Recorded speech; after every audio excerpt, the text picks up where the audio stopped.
Hi all, good morning. Hey, good morning.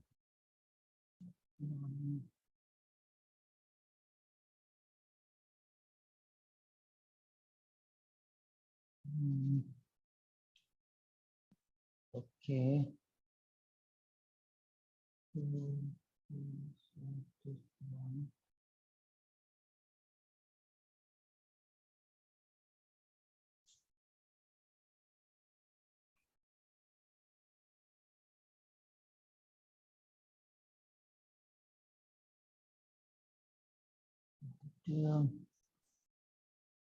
Data frame manipulation. Okay, here we are.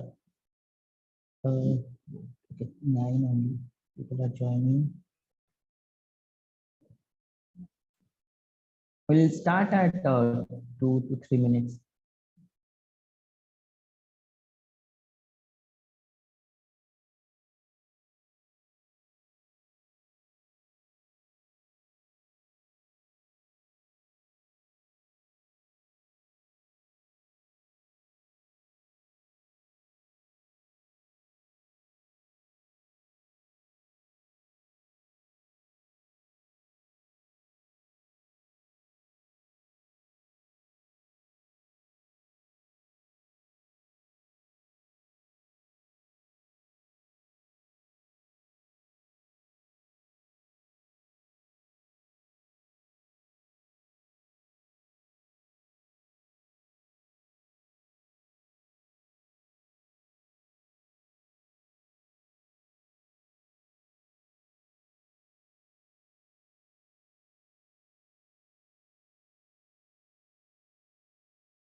Guys, use of lambda function we covered, right?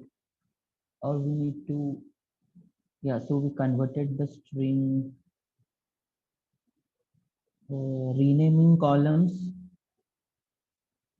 This one also we covered, right? Can you recollect?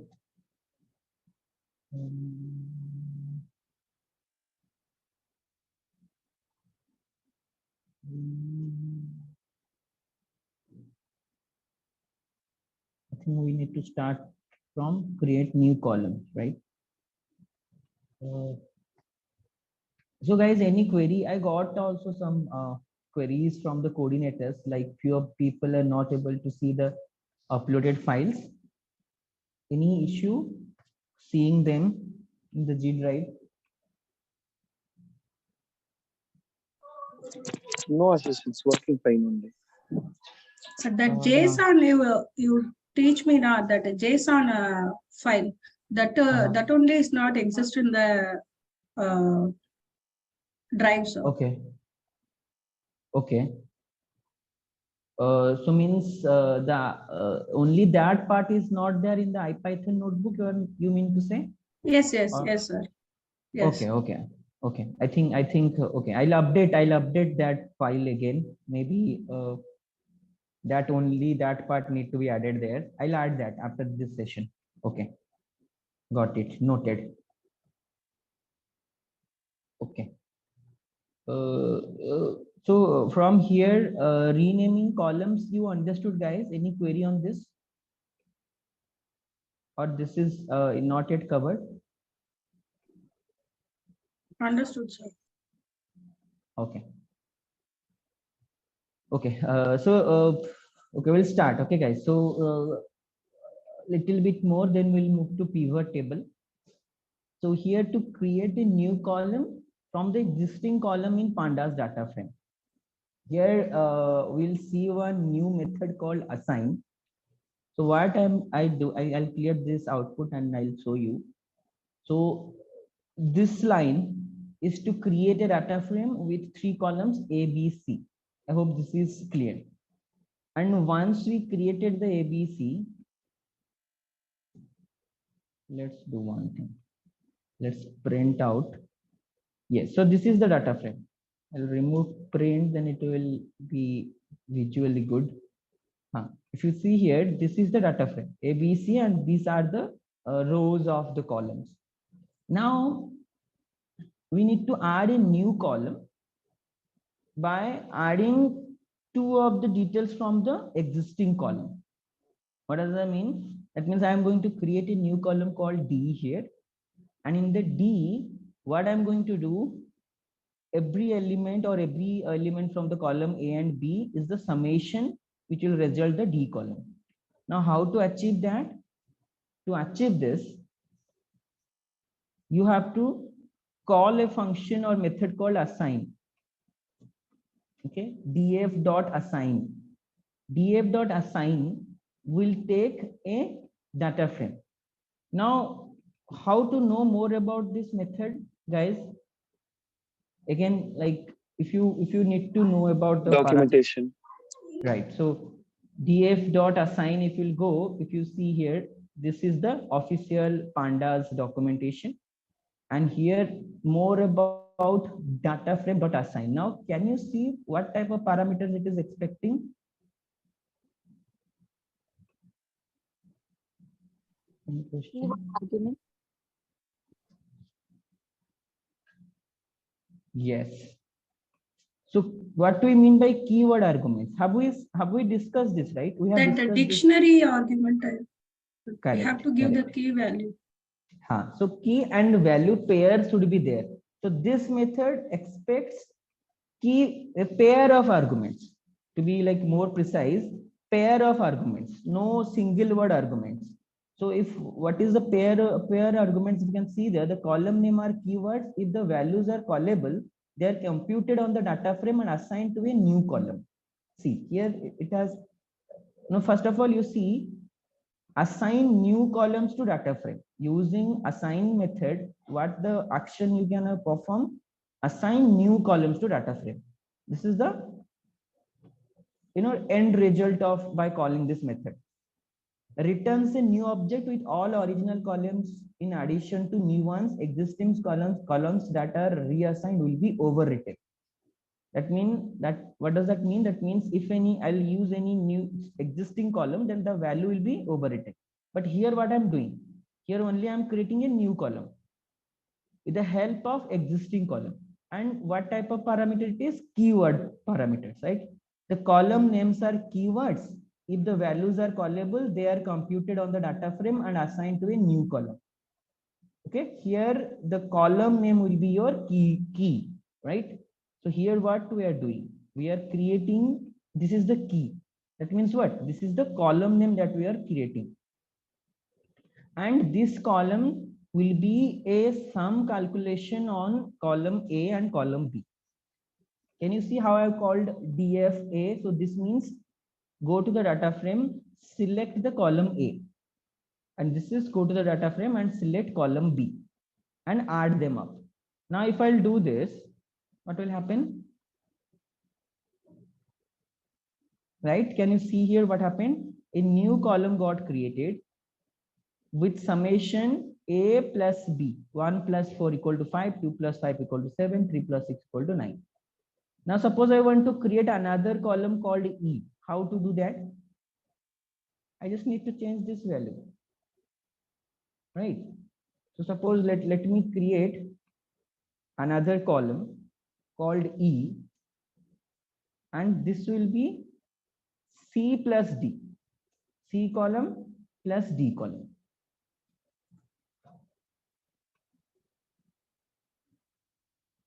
Can you see another column E got created? So this is how you can perform the action on the existing column, and you can create a new column at the end.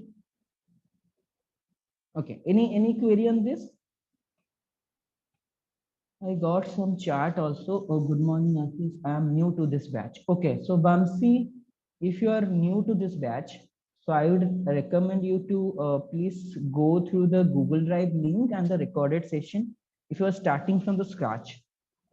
Okay, so yeah, so please go through that. In case of any query, you can ask in the Q&A session after the session 11. Ashish, what is the key here? Which one is you're saying it as a key? Key is the column name. Okay.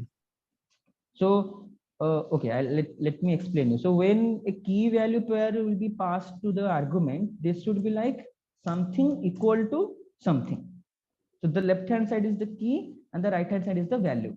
So this is pretty similar as like this.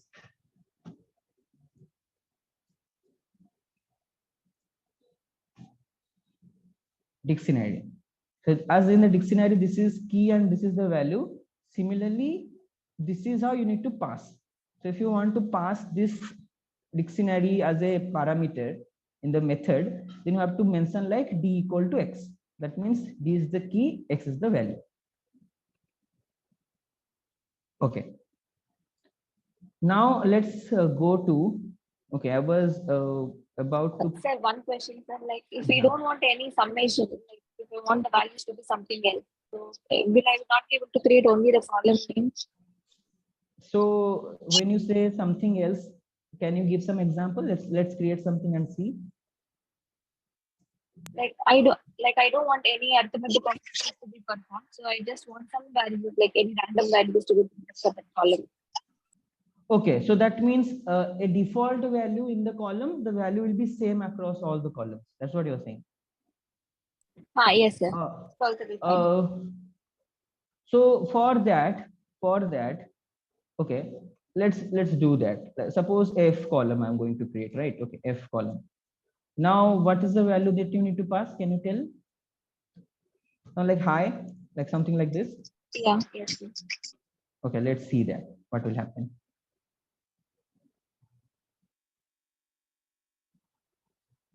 Can you see? Yeah. Okay. So string manipulation also you can do. Suppose you have that is a good question actually. If you suppose you have first name and last name as two columns, and you are creating a new column. Okay, first name and last name. So okay, let me show you here. So here this is the first name.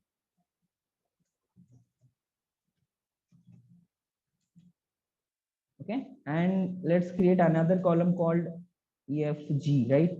This is last name. Suppose. Now you want to create what? A column which will be addition to this first name plus last name, like string addition. So how to do this? Suppose I am going to create another column called H.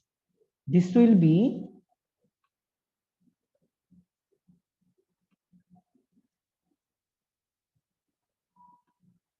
what I need to change here? F and G.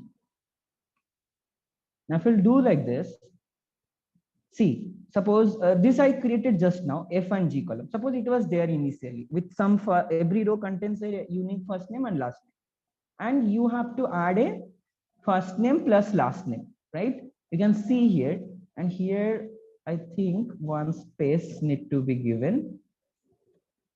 See, how did I achieve it? See, first name and last name. Using two columns we contain first name, last name, you are creating a new column which will be a first name and last name. So you can achieve like this.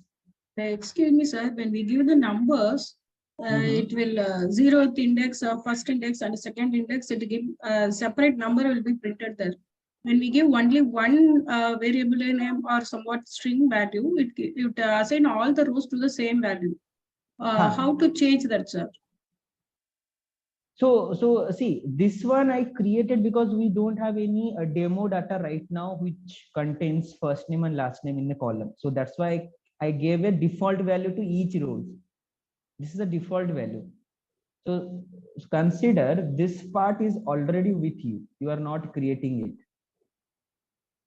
This part, this data frame is already with you with some first name like Ashish, then Palai, then someone yours name, right? So like this, it is there already. That's why I'm asking, sir. We have assigned F equal to first name. Where for that we have assigned any name, either Raja, somewhat, anything. But Right. when we give the name to that index value 0 means it have to come in the 0th index only, but it has come again first index and the second index. No, this means perform the action in every row. So this means perform the action in every row, not in any particular index. Okay. If we want to give the particular index means here that first df equal to pd dot data frame, we have creating data frame. Now that time we have assigning the value 1, 2, 3, the different elements we have assigned. Why correct. can't we assign the different elements over here? Yeah, we can do that. We can do that. Just to save some time, I pass default value. So what you are saying, I got it. Okay, let me. So here, what you can do, here you can change it to what? To somewhat names. D. F. Suppose F column we are creating with first name, right? So here, how to give that in a list? Then the name. And names, like, yes. Yeah, Assis, then your name. Okay, any, so give 3 names. Ashish, like and also like we were creating a column, right? Like F is equal to first name, like that. So in that also we can pass the values in a dictionary, and then it is also will be you know, added directly, right? So like F is equal to the key and then the value we were passing. For example, like we will go to the first name and then we were adding some names over there. Right. So like, so better to add here rather than here. no, like I'm asking in this case, like if I'm in this kind of a cases, like I supposed to create a column after the data frame was done. So I just need to add a column instead of doing in PD data frame. If I want to do it in df dot assign method using that, if I want to do it means how could I able to do it? So we need not to do that. If you want to create with different values, then you have to follow this approach. Here, this means operation need to be done with all rows.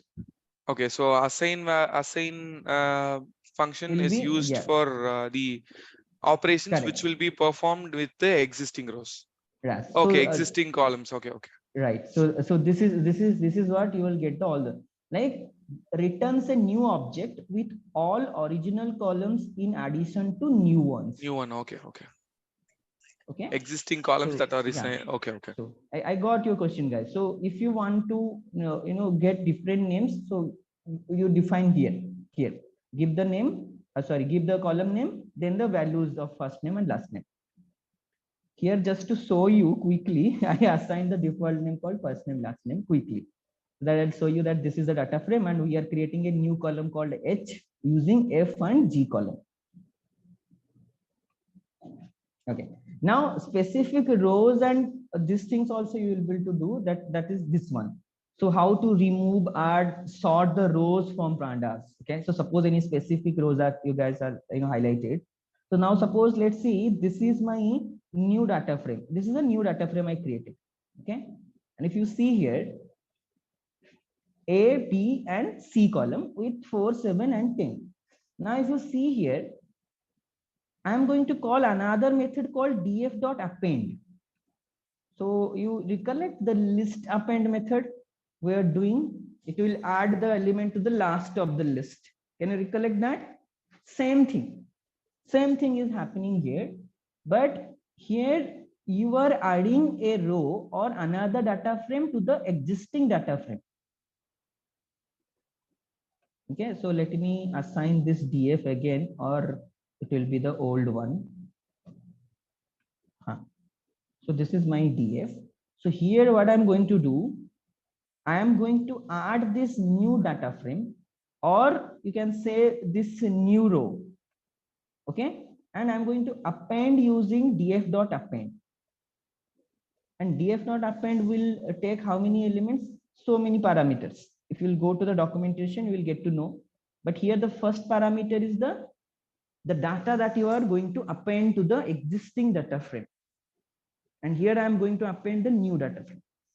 And why I'm putting ignore index equal to true? Because I want After adding the data, I want the index number to be in a serial, right? So let's see what is happening. I will do what? This remove part will come later. Now if I'll do this, so this is my original data frame. Now after appending this one, this part is, if you see 4, 7, 10 got appended to this last part. And this is how you can add new rows or append new rows to the data frame. Okay, any questions or any understanding here?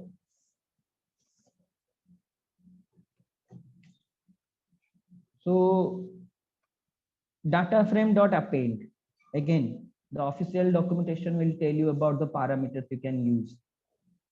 Okay, so here if you see how many parameters you can use here, 1 2 3 4, 4, right? When so first parameter is a data frame or series or dictionary like object. So when I say dictionary like object, can you tell me what I can do here to do the same thing? So this can be a data frame. If you see, the first parameter of the append method can be a data frame or series or dictionary like object or list of this. So tell me how I'll add another row with dictionary as passing as dictionary as the argument. So does this mean that only if I'll pass this dictionary it will work? See, if you read, so you need to read the documentation and understand it properly.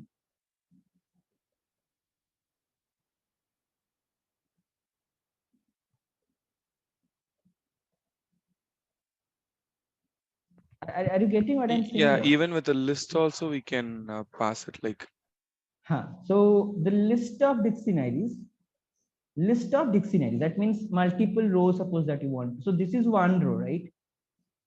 So if I want to add multiple row, what I need to do? First, I'll create a list. Okay. Then I will add these details. This is one row, right? Then another row, I will add same thing, but what? With different details. I'm just trying in front of you guys. You need to tell me whether it will work or not. So something wrong here. Okay. So 2 items. Here change this value as well, any random value. Yeah. So does this mean if I'll call the append method again, like this? Yeah. What I need to pass here? Can you tell me? Here, what should be the first argument? List underscore. List. I'm not sure it will work or not. Okay. When I'm also trying here. Let me check. So first of all, let's try to visualize how does our data frame looks like. Okay, how many 4 rows are there? It's 4, 7, 10, and we are going to add a list to it. Let's see. df equal to, so why I'm saying df equal to df append? What I'll do like this. Okay, let's do like this. Only df dot append. I am not going to assign. What will happen? We'll see.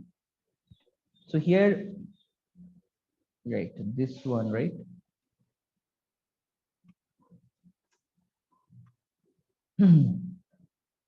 Okay, something executed correctly. Let's see verify the results. Okay, can you see what is happening now?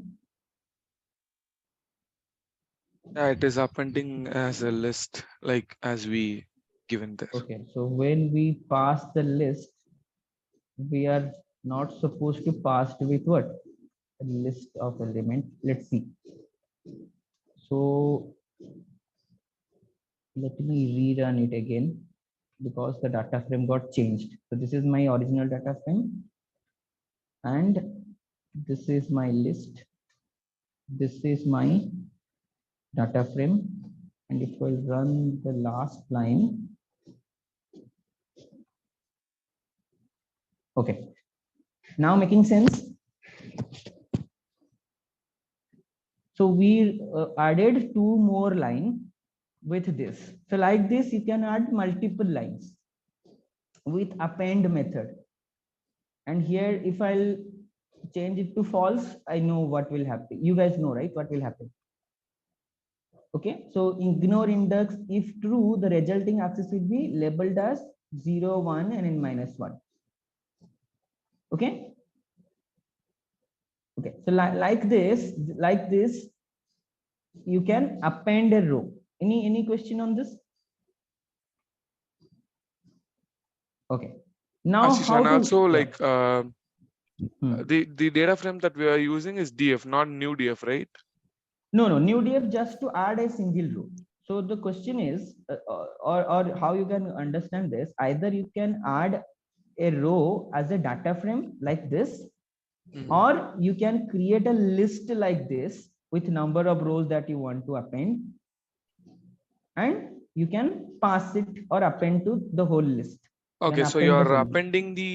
appending the list to the df data frame, not to the new df. No. New df, Okay. new df is the data frame to be appended in df. To That be means this appended. new df, yeah. So this df, this new df will create a new row. This Okay, row. so you are saying that df dot append, df equal to df dot append new df. So if I run that, then the 4, 7, 10 will be added in there. Right. With this, so this is what we did initially. This one. Okay. Df equal to df dot append, now new data frame. So the question is here, what we are learning, either this can be a data frame or can be a list or can be a dictionary as per the documentation here.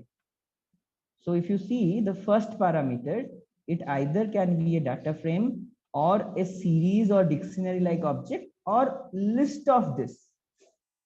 List of dictionaries or list of data frames as well. So this is the motive to show you the like how you read documentation and understand and can implement. Okay. Now let's do one thing. Let's try to remove some index, or if you see here, how to remove a row. And what I'm going to do, df equal to df dot drop, then index I'm passing. So to know more about this, what we need to do? Documentation again. Because sometimes like you will not understand when we are passing a keyword, when we are passing a single word, right? So these things you will be get a clearance from this documentation. Drop space. So what this function will do, this will take this function or this method will take this much of arguments and drop specified labels from rows or columns. Okay, so that means you can use drop method to drop rows and columns. Now how to distinguish between rows and columns? 1 and 0. Right, axis. Right, now if you see, there is a parameter also here called axis, and by default it is 0. That means horizontal direction. If you don't mention this, then the drop operation will be performed in the horizontal direction. That means this direction. So this direction means it will drop first 0, then 1, then 2, like this, in this direction. If axis equal to 1, that means what? In this direction, column wise. So axis equal to 0 row wise, axis equal to 1 column wise. So here by default axis equal to 0. That means row wise we want the deletion. Are you getting? Now suppose I want to delete a column. Deletion of a column. Like what I need to do here? Can you tell me? Same method. So df dot drop. Right. Sorry. df dot drop. Then here what I need to Index will be 1.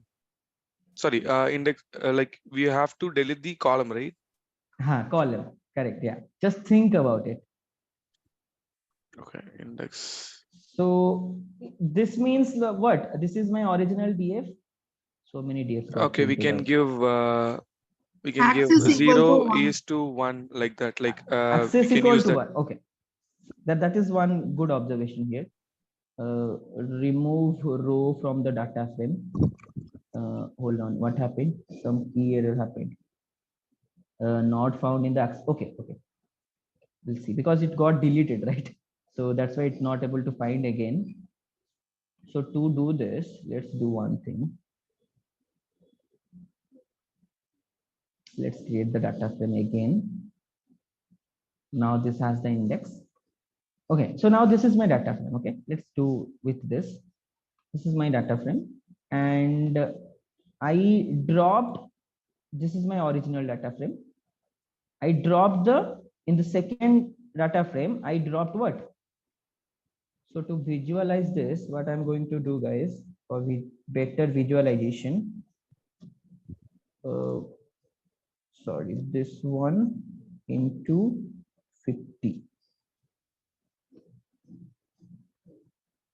Okay.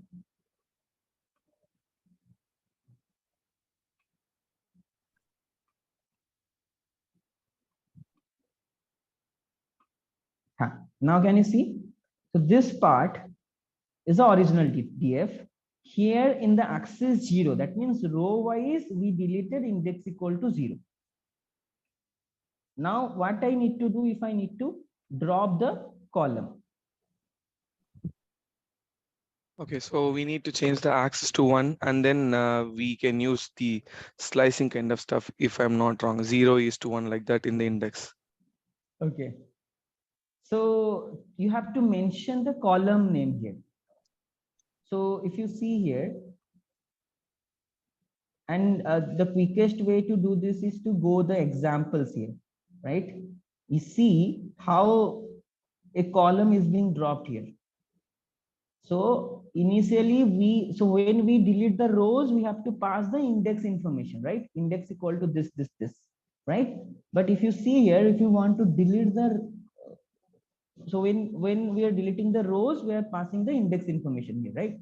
But if you have to delete the columns, you can see what? The first parameter, you make the column names that you want to delete, and then you mention axis equal to 1. Are you getting here? So here what I need to type here.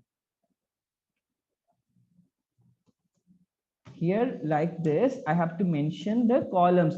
Suppose C, right? C. B or C. Okay, B. Let's delete B. And here you have, if you don't mention axis here, you know what will happen? C. So I have to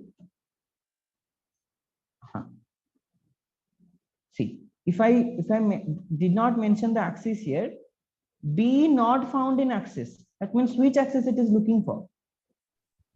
In Axis equal to x-axis, yeah. 0. Axis equal to 0. That means row wise. Because if you see here, if you don't mention the axis, then what is the default value? Default is 0. 0. So that's why it is looking in the row wise. It is looking for a row called B. But as soon as we do like this, 1. Okay, let's see. Now it ran successfully, because in the horizontal direction, it found the axis B and it dropped that column. So this is how you can drop a row with index number and drop a column with specific name to that column by passing like this. And whenever you get confused what kind of syntax will be used, always refer this documentation. Try to read these examples. You will be pretty much clear. How can we drop multiple columns or rows? So here, if you see here, you were passing as a list, right? Right. So if I want to delete another column, I just add that to the list. Okay. Okay. So this is also a very good example here. If you see here, it is creating a data frame using NP range 12, and it is reshaping these 3 rows and 4 columns, and it is deleting after creating the column. It is so this is the column name, and it is dropping the B and C column from this. So are you getting what is happening here, guys?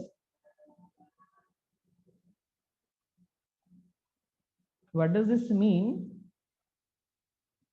Sorry, I copied wrong thing. So what does this mean? If you print this df now, see what will happen. Here you have to import numpy.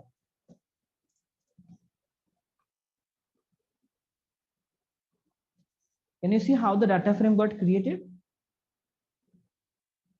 Yeah. So 0 to 12. So np dot, this means what? This means it will create numbers. If you run this, what it is doing? It is creating array of numbers from 0 to 11. Now you are reshaping it. That means this array is a one-dimensional array. You are making the array as reshape 3 and 4. That means rearrange this with 3 rows and 4 columns. Like this, 3 rows and 4 columns, and give the column names as ABCD. Can you see how quickest we can create a data frame with this? And here it is showing you using this one.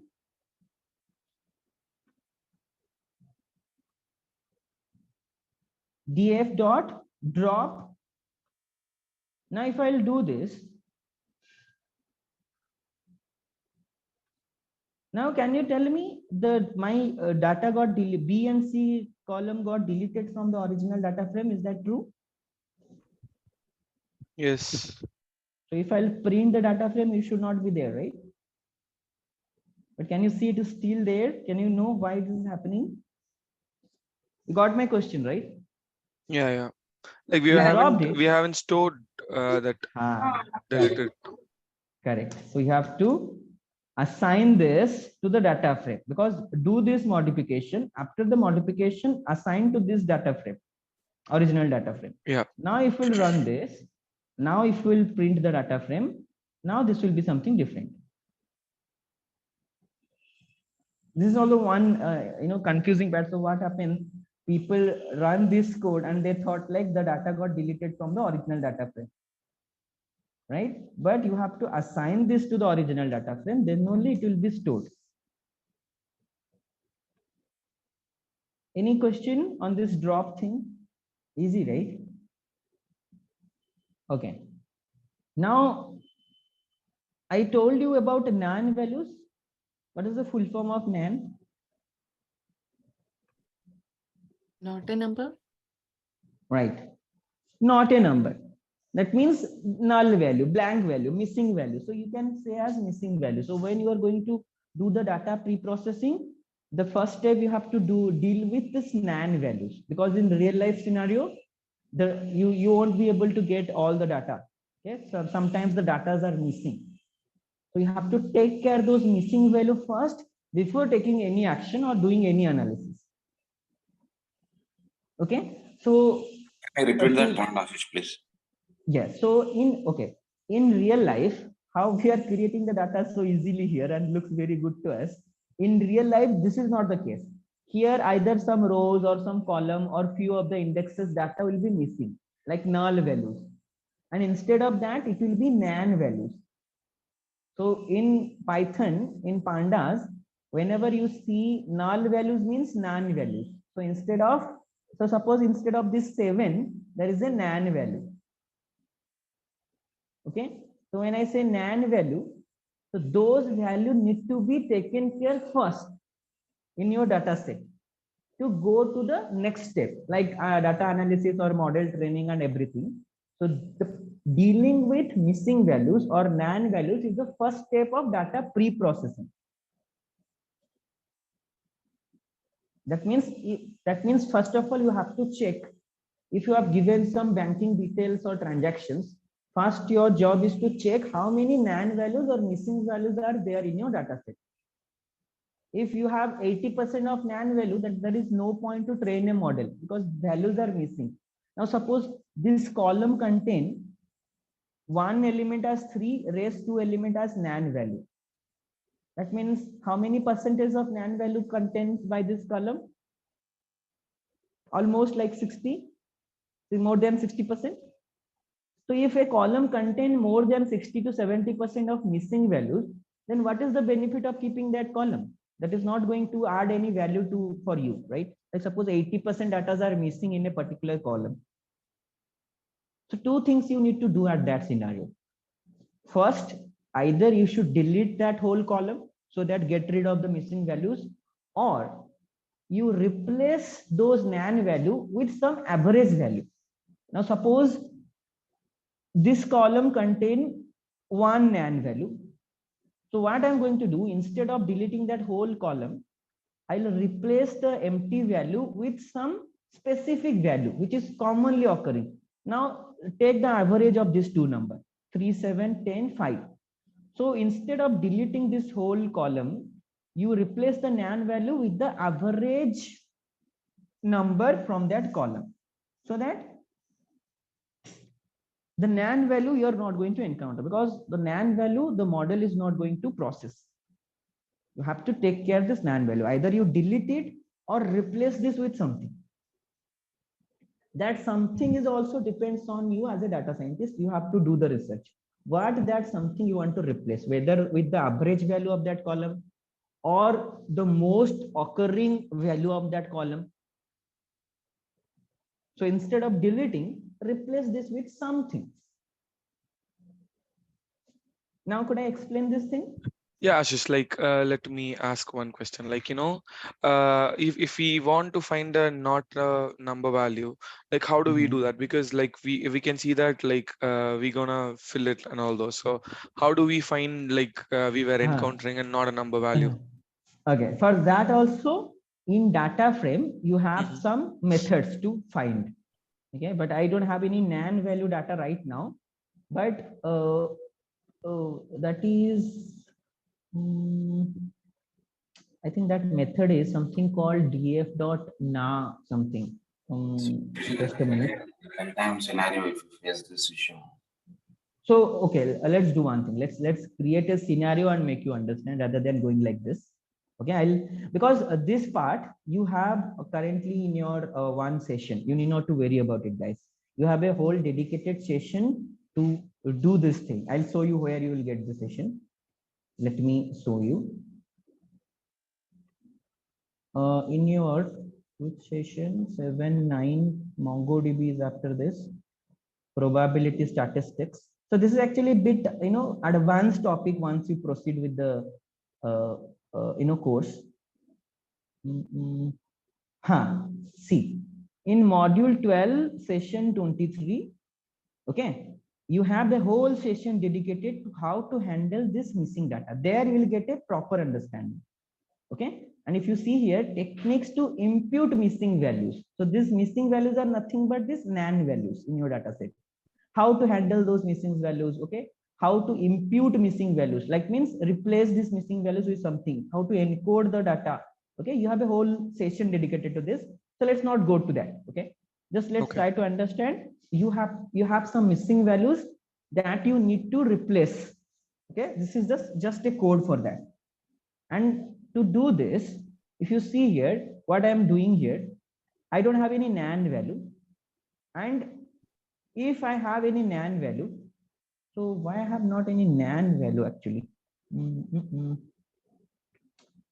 So guys, if I'll do something here called how to create a nan value quickly, let me check.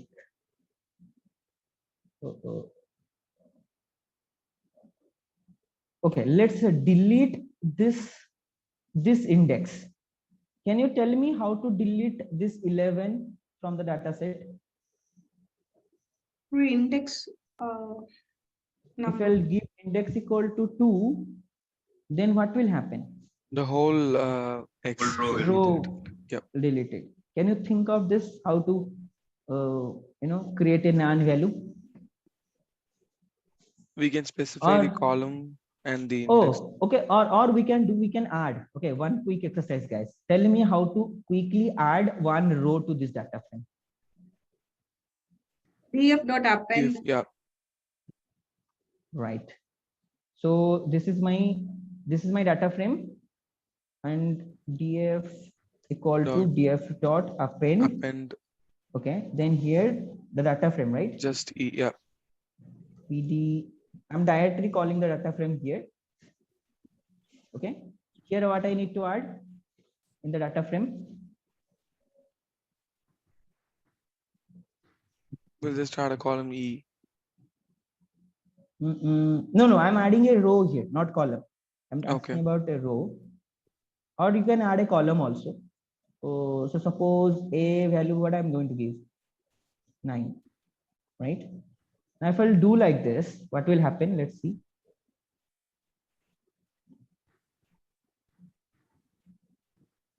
Index.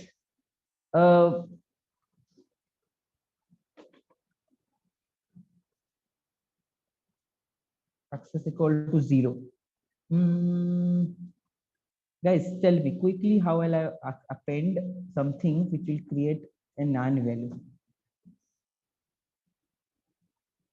This is one thing, but here index I have to pass every row. Okay, can I assign a nan value here?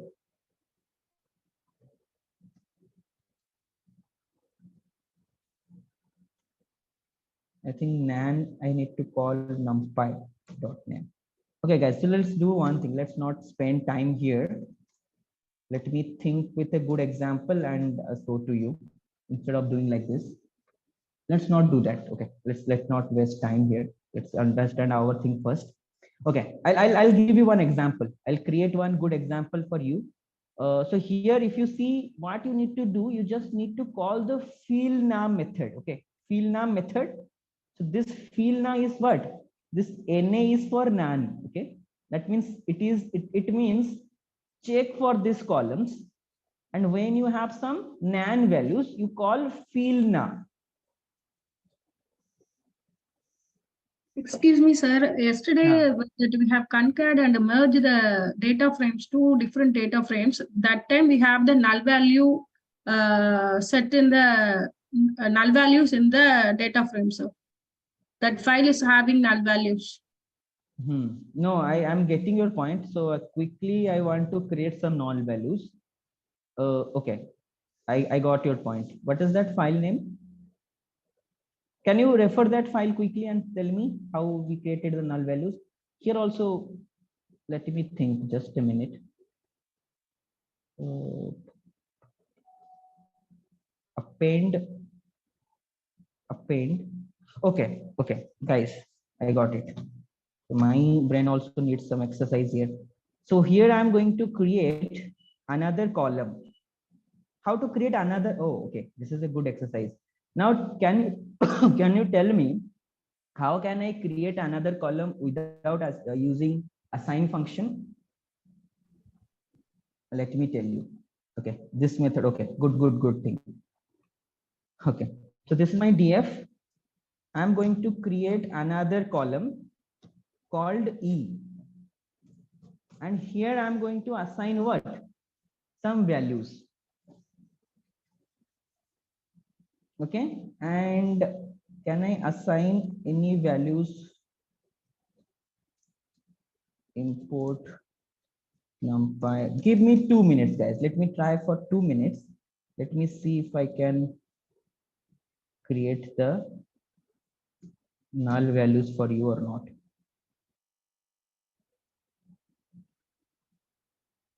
Any nan?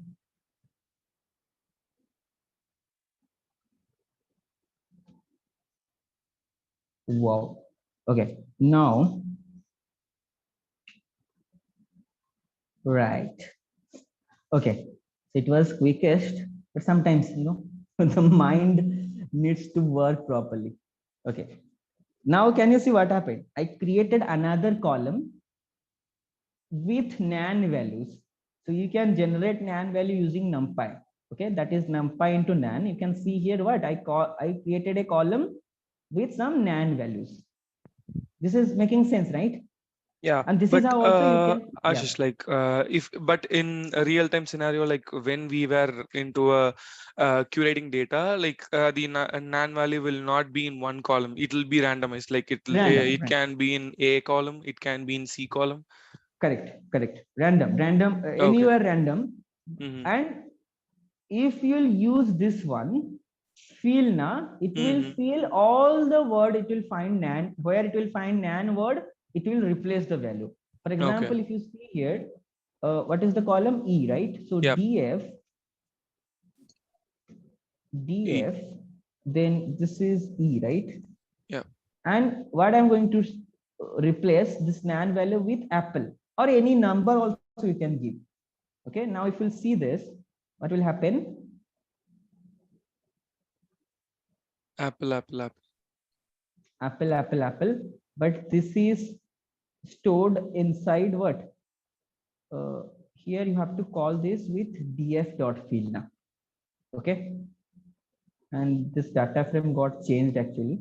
Let me rerun. Then this is my E column, this is my data frame, and if I'll call this, okay, so it will check. Okay, it will check the, yeah. And so it's like you yourself create some random values and can you replace that and show us so that we'll get some confidence? Yeah, this is the random value I created, right? Using this is a random value. I created a data frame with 4 columns. Okay, and the numbers are from 0 to 10. This is the random value, and this is your data frame. Okay, and then I created a column which contains nan value. Okay, with this random data, I created a column called dfe, and I assigned the nan value over there. Okay, so this means this NaN values, like we want it not in single column but in different columns, so that we can. So that you can try yourself by adding. So create one data frame. So can you see how we created the data frame above?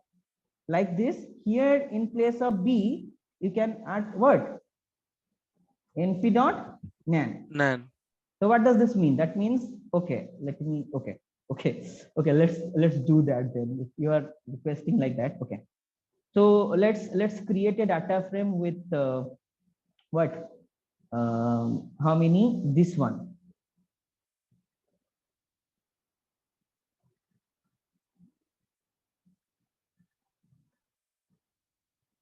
Okay.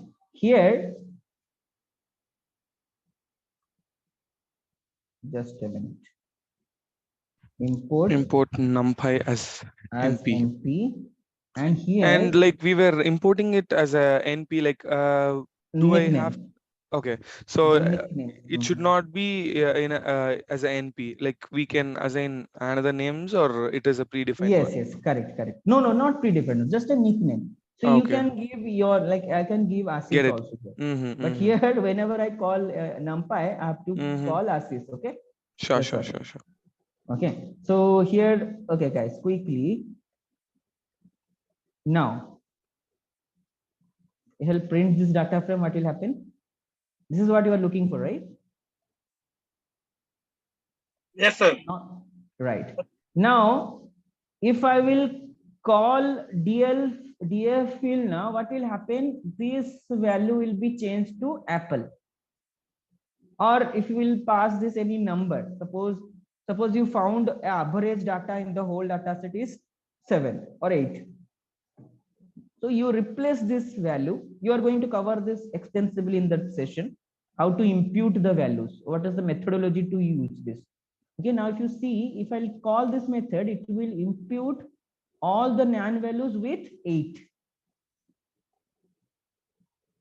Now tell me how to only change the value for B column, not for every nan value. I just want to change B column.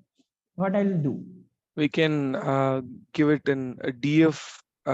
We can pass that column as a list Okay, df equal to tell me the code. Okay, df yeah df equal to Huh. df df list of b list of okay, like this. b yeah Okay. and then filna, then we'll write Rand. yeah What random like that, like we'll just Okay, add random. Okay.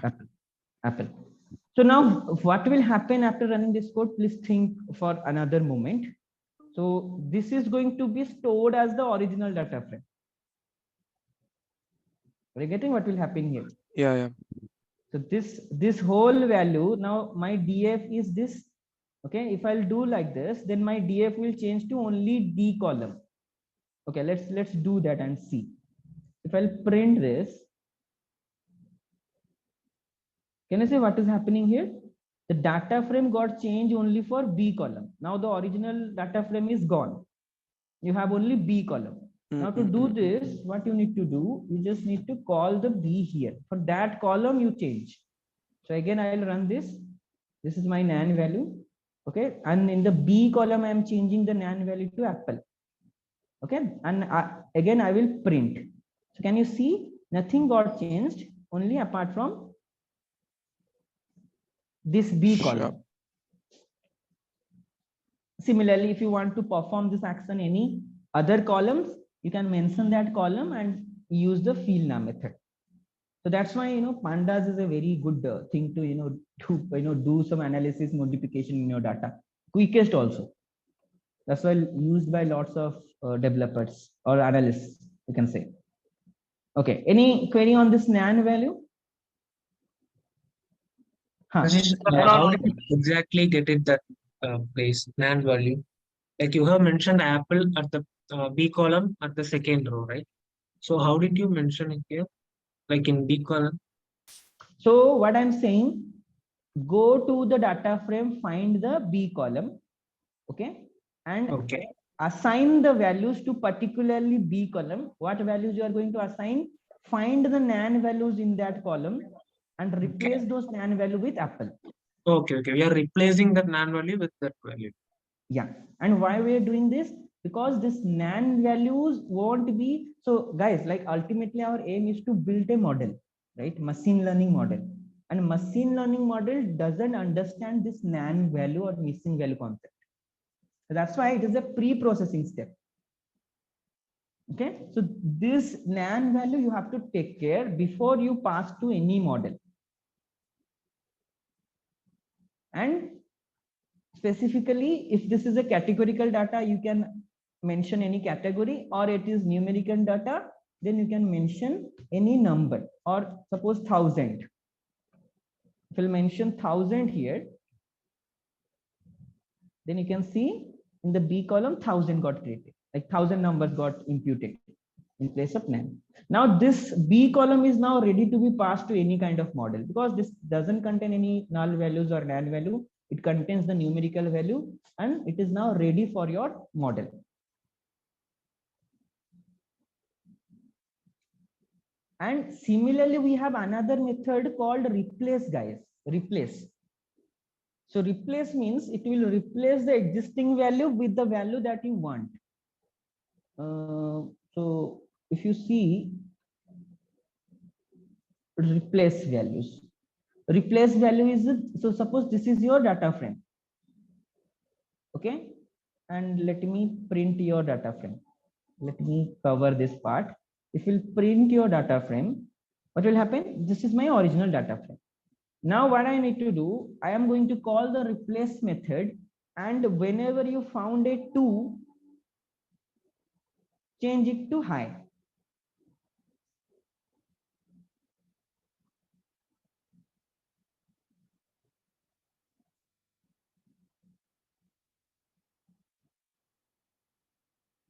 Can you see?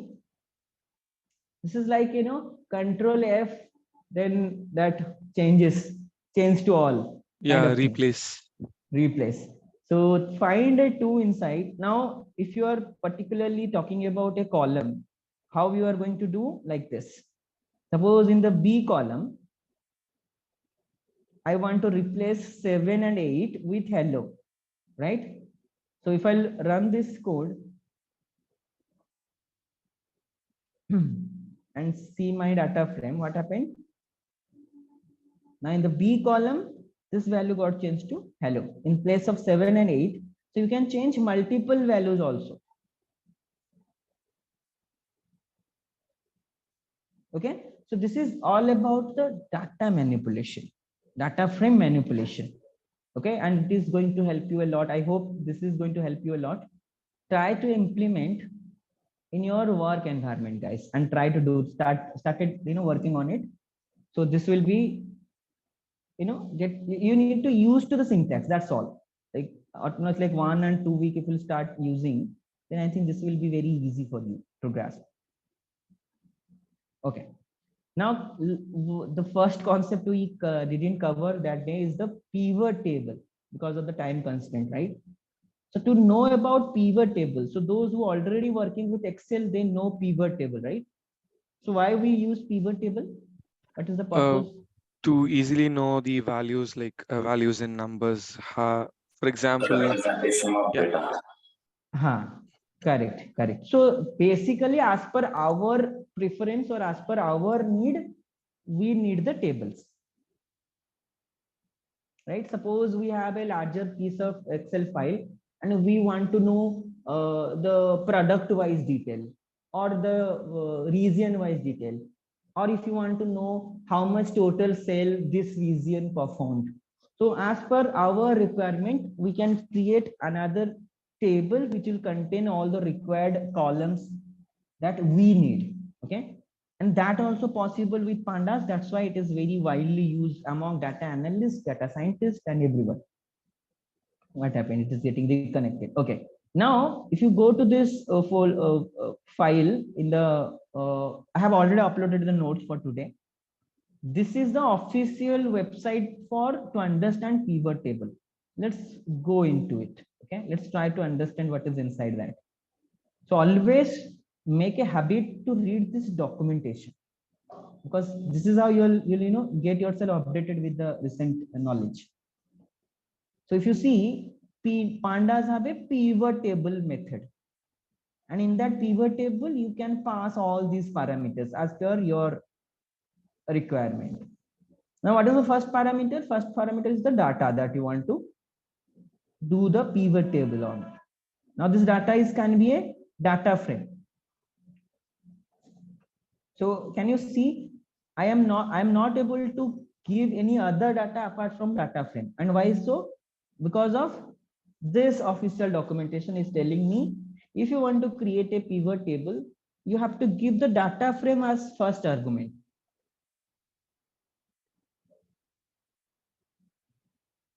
Okay, let's go step by step. Don't worry. So first you need to pass the data frame. That means your whole data. Now what is the values here? Values is a parameter which we need to do what? Columns to aggregate. If those column values, suppose you have a column called sales and you want to know the total sales, some aggregation you are doing here. So to do that, you can use values parameter, and here what type of data you can pass? List or scalar. We'll see with example, don't worry. So the point is here, I'm just trying to make you understand how to read this documentation and utilize it and understand it. The first parameter only expects a data frame. If it will pass anything apart from data frame, it will fail. And the value, Words, like say, like for if I want a pivot table, I need some data or some numbers in the Excel. It's same here. In this file, if I want to get a pivot table, I need to have a data frame as a prerequisite. Correct? Right. And so if you have an Excel file, you can create data frame, right? Yeah.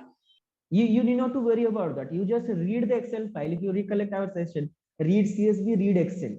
That automatically creating the data frame for you. You also need not to worry about that.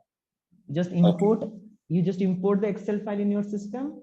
Call pd.readExcel and store into a variable called df. That is your data frame, and pass to this pivot table parameter. So that's why it is very easy to use. And this values parameter, you can see this is optional.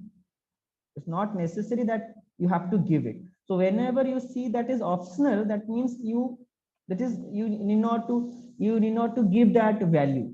Okay, and all the default value parameter will be also mentioned in the right hand side of each parameter that you are going to pass.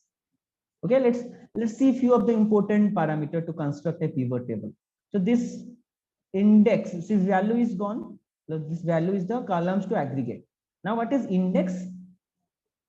This means if an array is passed, it must be the same length as the data. So better we'll see the example and understand. So the point is here, we can pass multiple parameters. Now to do this, I have a file already uploaded called sales.csv. Have I uploaded here? Yes.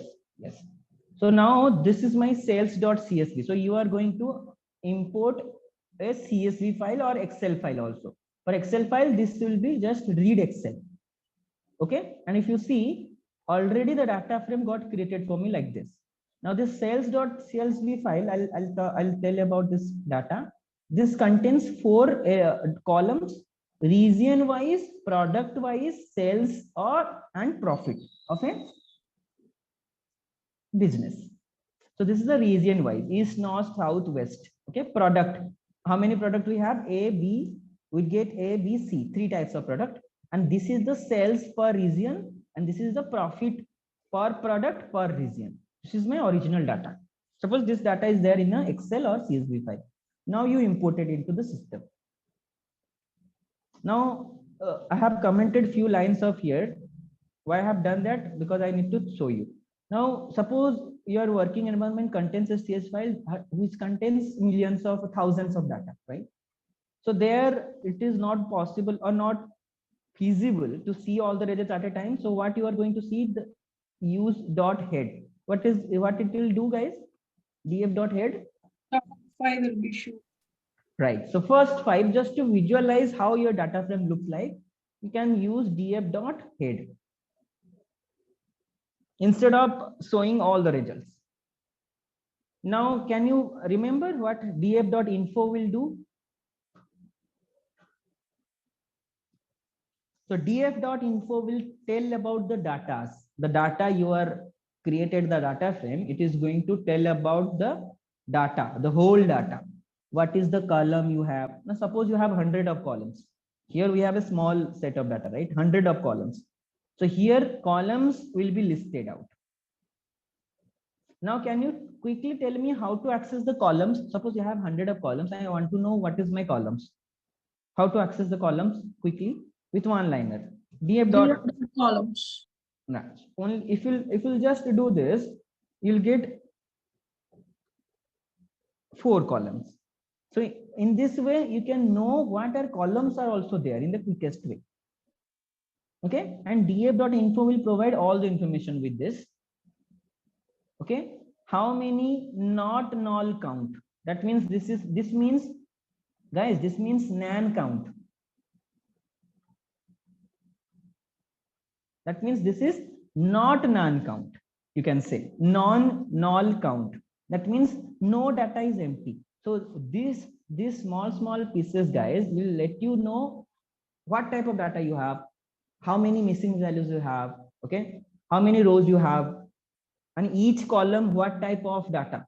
So when I say, if you see the D type, when I press df.info, a D type information is that this means region column contains string type data or object type data. Product column also contain string type data. Sales column contain what? Integer. And profit column contains float. So this is also one quickest way to summarize your data, which type of data type are coming inside which column.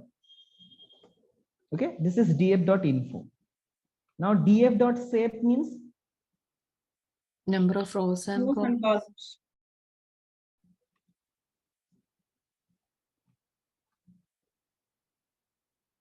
So we have 13 rows and 4 columns. So these are some you can say pre-statistical data about your using this. And one more thing I have shown you, The mean, the average value. What is the method? Describe. Right. Describe. Now I told you, right? So describe method will apply only on numerical column, right? So that's why sales and profit contains integer and float values. So here describe method will tell you what is the total count of that column. 13. 13 means 13 rows. This is the mean value of that column. Okay.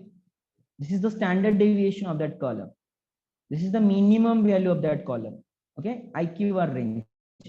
So like this, you can have a quick, summary about your data. Okay, now let's come back to our pivot table.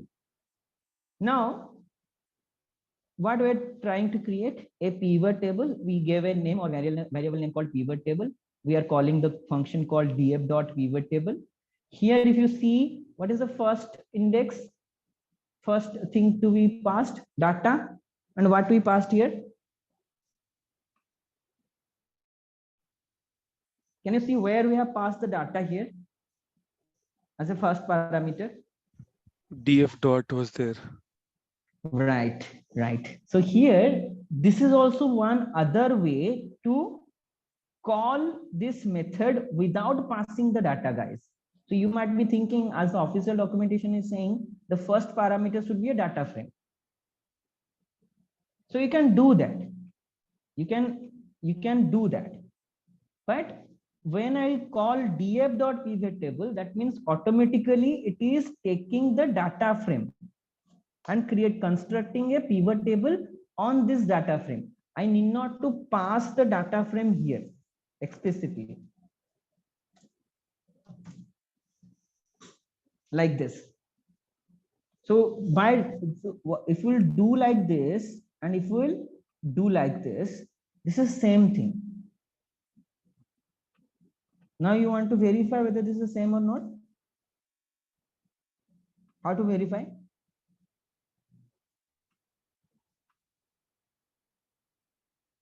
So if I want to give this as a parameter, what I need to pass? So here you need to call pd.pivot table, and here in the first parameter you have to give the data frame.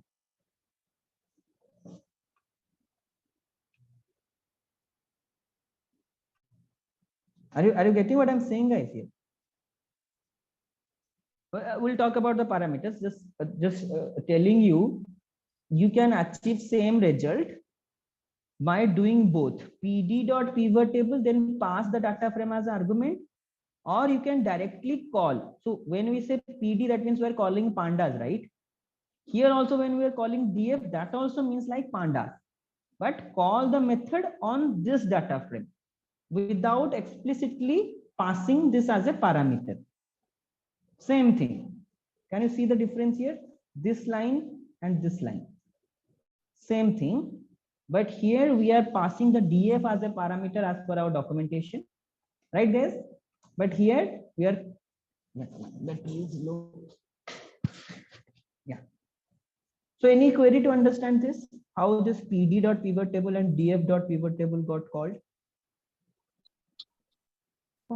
No doubts on that, but I didn't understand the parameters that have been passed, like index, region, column, value. Yeah. Okay. So we are going to that. Now this one is clear. Okay. Now I'll remove this. Okay, guys. Now let's come to the parameter. Now, what is the second parameter? As for the documentation, index. It can be column or a grouper or a array or a list. Let's go with the simple one first. So if you see in the index, what I passed? A column value. What is my column? Region. That means in the left hand side. So what do we mean by index? Index number, right? 0, 1, 2, 3, right? So similarly, you are creating a data frame with index equal to the region. Okay, index equal to the region. That means whatever region value you have, that is now going to be called as your index of this data frame. Can you see what happened here? If I mention index equal to region, that means the region values are now my index of the row index number, east, north, south, west. This is region as a index. Then, so to understand this in a simple way, what I can say, use your imagination power. Imagine a data frame in front of you, what you need in the rows, what you need in the columns, that you first imagine on your mind, in your mind. And once you decided that, in the region or in the index part, you want to pass this column called region. That means if you imagine in your mind, in the left hand side, it should be east, west, north, south. This is how I need the data. In the columns, I need product wise sales or profit. Now, once you imagine that in your mind, then index is the column name that you want to put as index. Then if you see here, columns, that means these are the columns, right? These are the columns of this. Rows is this type, this part, right? Index part. Columns is the product you mentioned, product, right?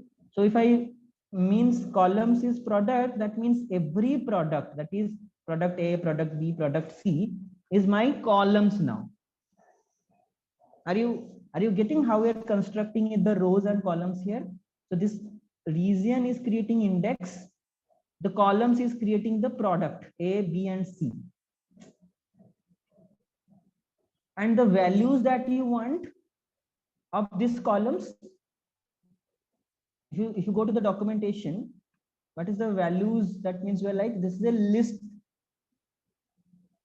or scalar. This is an optional parameter. And if you want this columns or columns to aggregate, that means we need the values after aggregating what? Product wise, sales and profit. So in the values part, if you see here, so if I don't mention profit, guys, what will happen? What will change happen? Can you construct this, imagine in your mind? If I don't keep the profit here in the values, what will happen to this data frame? The sales part only will be there. Right. So if you remove this and only give this, so this is my row, index will be the region. In the columns, I gave the product details A, B, and C. And the values that I want for this column is the sales values. Okay, now the question is, what you need region wise detail, where you need, I need the columns with product details, what the values you need, the sales values of each product. Then the question is how you need it, whether you need the total sales or the average sales or something else. So when you answer that question, how you need it, that is meant by this parameter called AGG function. That means aggregate function. How you are going to need the column values. When you mention sum, that means what? Total values. We'll see with average. So we can change, customize these things also. Ashish, can you please repeat this once again? Like, okay, no worries, totally. No worries, guys. I know this. This will. So let me go back to the previous one. Profit. Now you see, don't go to the code here. Okay, see the result here. So what is the result is saying? Region wise product details in the column. Don't go to the code. See the data frame here. Region wise different products. I stopped there when I say products. Profit and sale. Region wise total products, profit and sale, and that should also total profit and total sales region wise. So this is giving me region wise total profit, total sales of 3 products. This I need. After decided this, I decided what then in the region part, what I need to, in the index part, what I need to put region wise details. So when I mention region column, index will be created as east, north, south, west. So you can visualize here in east region, what is my products? This is product A.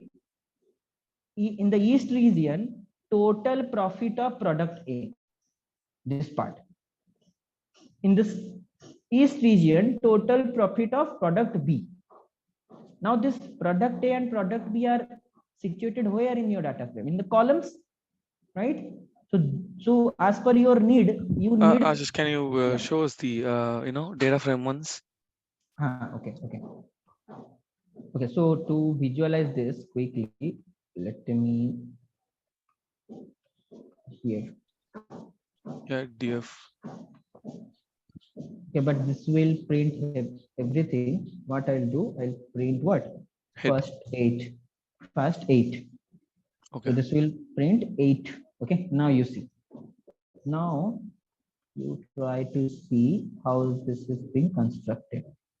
I think this will close. Okay, but now you got it, right? So this is your total data, region, east, west. Now you need region wise and product total sales. How to find that? Region wise, product wise, total sales. Now using this data frame, it will be a bit difficult unless you go for manual calculation. Region wise, total product sales. Now to find this, we are using pivot table, where region, when I say this wise, that is my index value. Region wise I want. Okay, so index is acting like a row here. Yes. You can change also as per your requirement. So what you need the values as index. So if it is coming in the left hand side, it will be easy for me to understand, right? East region, north region, south region. Then once this setup is finalized, what you need in the columns? In the columns, I need product details. Now, product, 3 types of products are there, A, B, C. But in the value part, you mentioned what you need about the product. What you need about the product. I need the sales or profit or both. That you need to pass this as a list. And how you are going to find this? With total value. That means region wise, for product A, what is the total profit? How to find from this? Tell me, east region for product A, total sales. How to find here?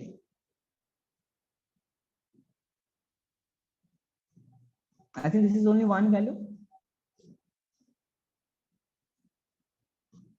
Can you please repeat your question? For east region, okay, total sales of product A. Total sales of product A. 300, right? Right. Yeah. Just look at it. For east region, total sales of product A, 100 plus 200. 200, yeah, 300. So unless we manually calculate, it will be a bit difficult for you to understand here. Total sales of product A. So here we are dividing it with index region wise, that is east, north, south. Now, if you see here, sales of product A is 300. So if you want to break down your data so how you are going to use pivot table, the same thing. The only thing you need to keep in mind, like what you need to, which column you need to use as an index, which column you need to use as a columns in your pivot table, and what values you want to put inside that column. Here I want sales value and the profit value of each region with respect to each product. And I need the total value of that. Okay, I know first time it will be difficult. It will go by seeing more examples. Okay, so the thing is, whatever you are feeling for the first time, I was also feeling the same. So no need to worry. So let's see with some other examples. Okay. Ashish, Again, for the aggregate function, can you use any other operators apart from sum? and shows. So yeah, right. So very good question. Okay, I forgot this. Now, if you see here, in aggregation function, what value we can pass? Either a function, list of function, a dictionary, and by default it will take what? Mean value. If you don't mention anything, it will what? It will show you the average value. Okay, and to understand more about aggregate function, again in the documentation, if you refer this here, see how the aggregation function is being derived. So what it did, it passed the data frame, then what values it needs, the D column values. So this is my total data frame. The D column values it need. Index means AB. That means A column and B column will be my index value here. So try to, if you'll go through this documentation, and try to understand, you'll get more information. Now np.sum I can pass as an aggregation function. What does this mean? Again, the total. So you can pass np.sum or only sum that we have passed here, right? Only sum. We'll see with different results also. Now you can change this aggregation function also like this. Now suppose in one particular column you want the mean value, and another particular column you want what? The max value or the average value. That also you can do. We'll see with example. So to answer your question, this can be any function or list of functions like this. What you want to visualize in your pivot table. Now, with one more example, I think it will make more sense.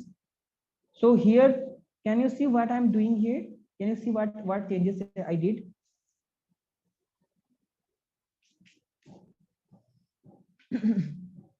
Here, instead of that region, you have used product as the index. Yeah, index. Product as the index, and in the values you have taken sales and product. Sales and profit. Sorry, profit. Yeah. And why I did this? Because of my requirement. I don't want to know about region wise. I want to know about product wise. I don't bother about which region did how much sales. It is my requirement.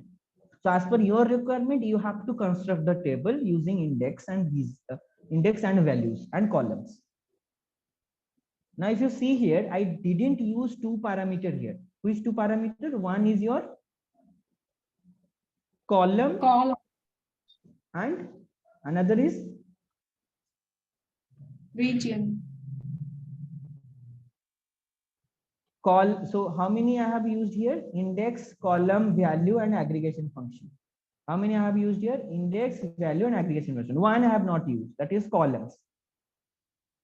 And that also makes sense because I don't have too many columns to give a value and column. This value is taking care the column for me because I want product wise sales and profit and total sales and total profit product wise.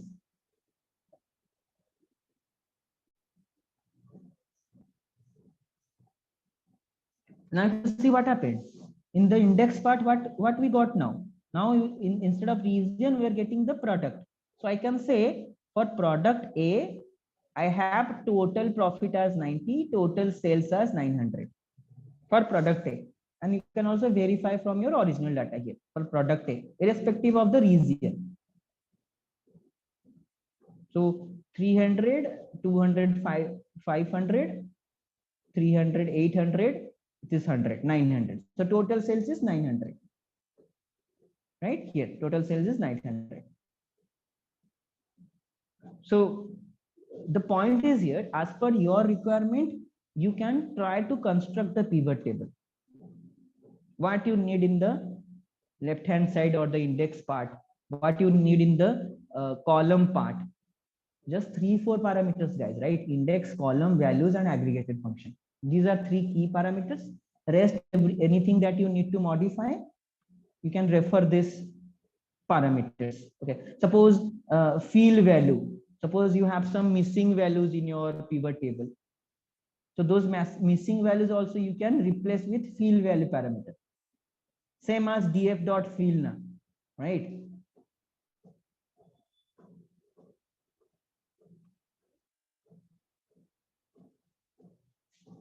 So suppose this pivot table contains some nan value, you can use this parameter, field value to field. Drop now, if you want to, so this drop now means what? Either you have to mention true or false. This will drop the nan values. This will replace the values with some other values. This will drop it, delete it.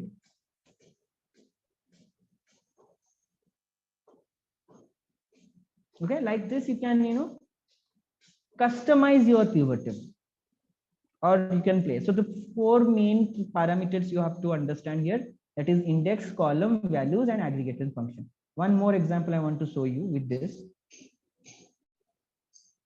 See, you can also use pivot table function to specify different aggregation functions for different values. For example, you could create a pivot table that shows the average of sales and total profit. Can you see the difference here? What is the difference here? Index is my product. That means I want the product wise details. What values I need in my columns? The profit values and sales values. And if you see here aggregation function, again I'll make you understand about this documentation. If you see the aggregation function here, where is our yeah? This can be a function or a list of function or a dictionary also. So here we have used what? A dictionary. This is a dictionary, isn't it? And in this dictionary, the keys will the column and the value that you want. So here what I want? Total sales.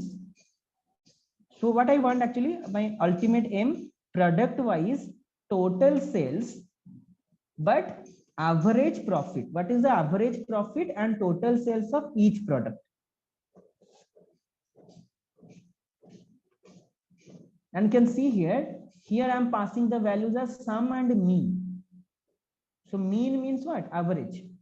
Profits average. So for product A, on an average, the profit is 18 or 16.2 or 10.6, like this.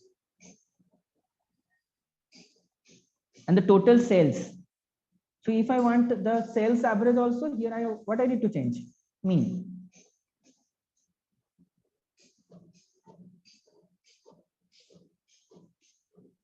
So this also you can do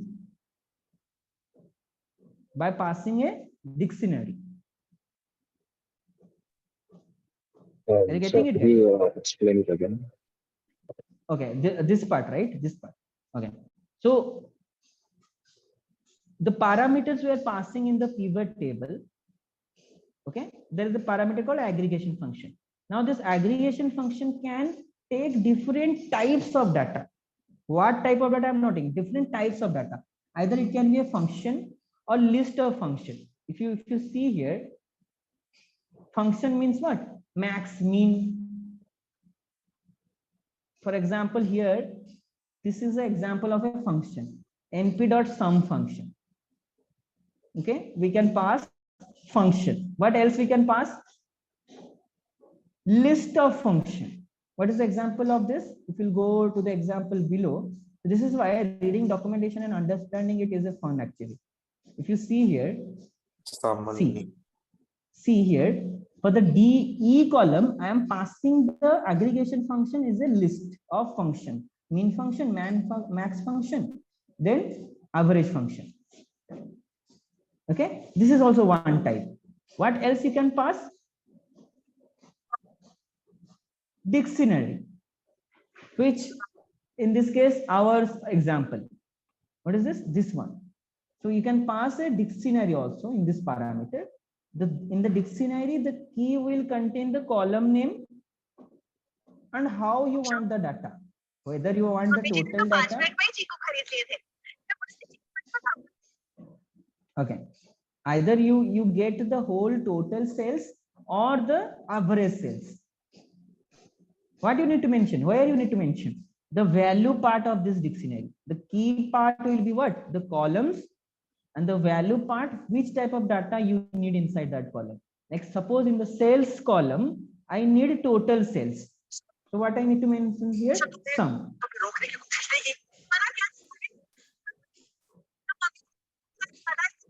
I think some background noise is here. Let me mute. Right. Okay. And in the profit column, what I need? I want the average profit. So I mentioned what? Profit in the value part of the dictionary, I mentioned mean. Right, guys? Are you getting? Okay, so to practice this, okay, manipulation with pivot table also a very easiest thing. So just manipulation in the sense like sorting the values. Now suppose this is my pivot table. What is my pivot table? This is my pivot table, right? Now what I want to do, I want to sort the profit in ascending order or descending order. How to do this? I'm going to create a new data frame to store. After sorting the value, I'm going to store this in a new data frame. Then using the pivot table object, I called a method called sort values. Please see how I have written this. Pivot table dot sort values, and in the sort values method, you have to pass a parameter called by. Sorting by which column? I want to sort it by profit column. So this is my pivot table. I want to sort this profit column.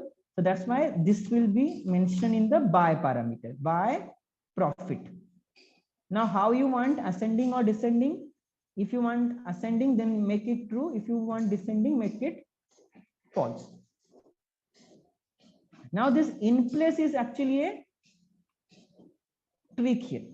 So when I say in place equal to false, what does this mean? That means don't change in the original data frame. Which is my original data frame? DF, right? So here DF is not my original data frame. Which is my original data frame? Okay, pivot table. Okay. And we are creating a new data frame using this data frame, pivot table. Now, when I mention in place equal to true, that means it will change in the pivot table data frame, original data frame. It will make the changes. Let's see that. Okay, first make it in place equal to false. Okay, and new df. Sorry, new df. Now this is in place equal to false. Now, can you see what is happening? Profit, right? Yeah. Ascending is false. That means it is a descending order, right? Now, if I call our original data frame, that means the pivot table, right?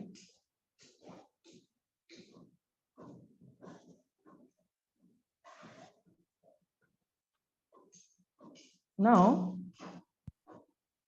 just 1 minute, guys. It is by default, it is in 1816. So let's make it ascending.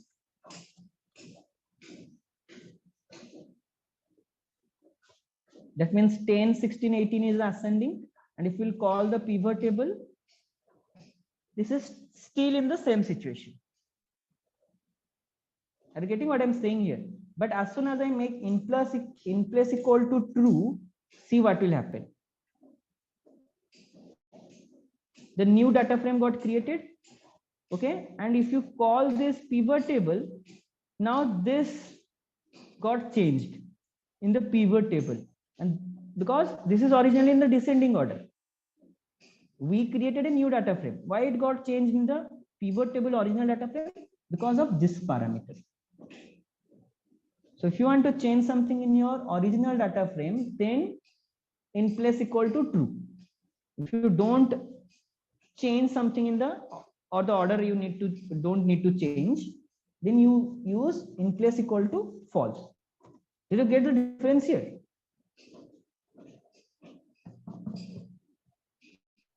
Okay. So if we don't use the in place, then we would occur a syntax error, right? Totally, you need to remove this. Yes, that's what you're saying, right? Yeah. No, because see, parameters are like as per our, like you can pass so many parameters for sort values. So again, to know how many parameter pass what, where you can refer Documentation. PD. So I'm not going because it's consuming time. You guys try, okay? You Yeah. guys try and explore this method, how we explored other methods. So we have 20 minutes and 2 more topics to be covered. So you please try to explore, guys, okay? And if any new interesting thing you find, you try to share here so that we can discuss. Here in the pivot table, what we can do, you can create a new row or column. So in my pivot table, this is the data. Suppose I want to create a new row called total, and which will contain what? The total of profit, total of sales, right? Here, if you see here, how I created pivot table dot loc dot total. Can I write like this? Is this also will work?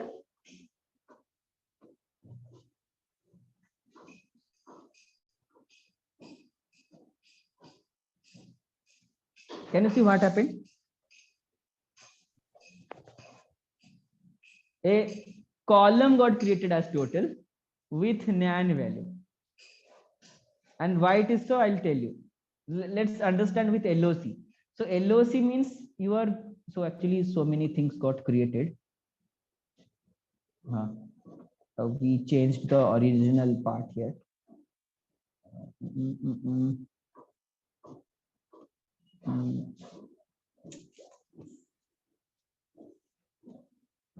This is our pivot table. We changed the pivot table so many times.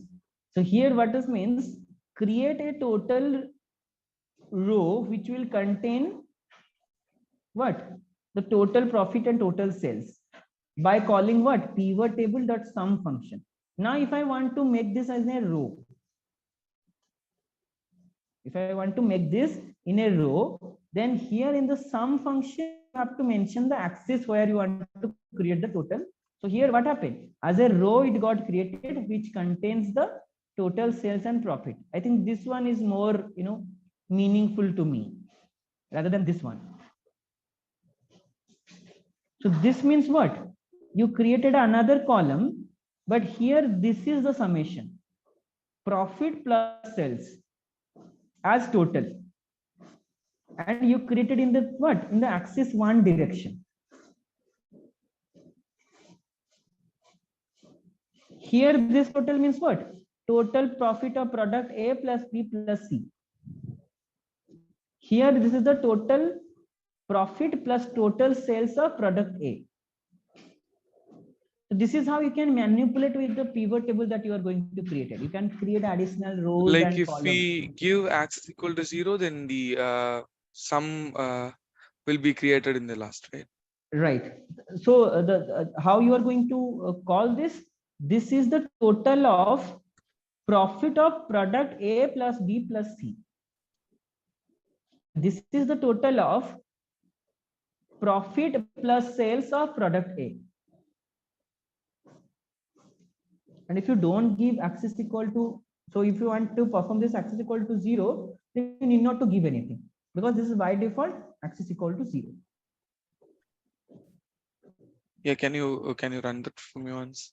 So if I will run this, because already the pivot table got created with this. So to do this, I again need to call the pivot table here. So that this is now my pivot table, and I'm going to use what we said with this, right? Total then sum. So here nan values, why nan value is getting created?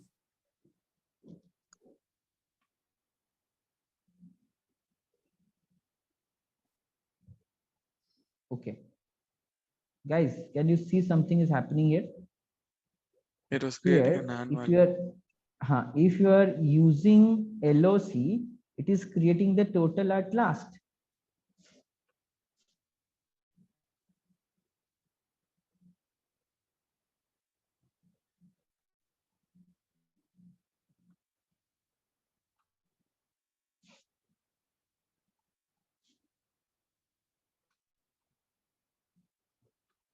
So I think axis you have to mention here, or else it will give you some. Okay. Are you getting what happening, guys? Using LOC, it is creating what? Here. Can you mention axis 1 or 0? This thing I was also not aware. Maybe some changes in the functionality. So many things getting changed. So when you mention LOC total, that means where it is getting created. At the down, like bottom, right? Try to play with this, guys. Okay, once you have time, please try to play with this and try to see how this is being performed. And if we'll remove this LOC and give total here and axis equal to 1, now something will change. Okay, here. So if you want to create a column called total, this is how you need to do. And if you want to create a row or total which will contain all the product details, then this is how you need to do.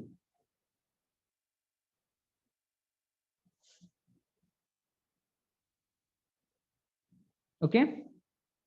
Okay, you try to explore this, guys. Okay, try to explore with this notebook. And one more thing, I have one.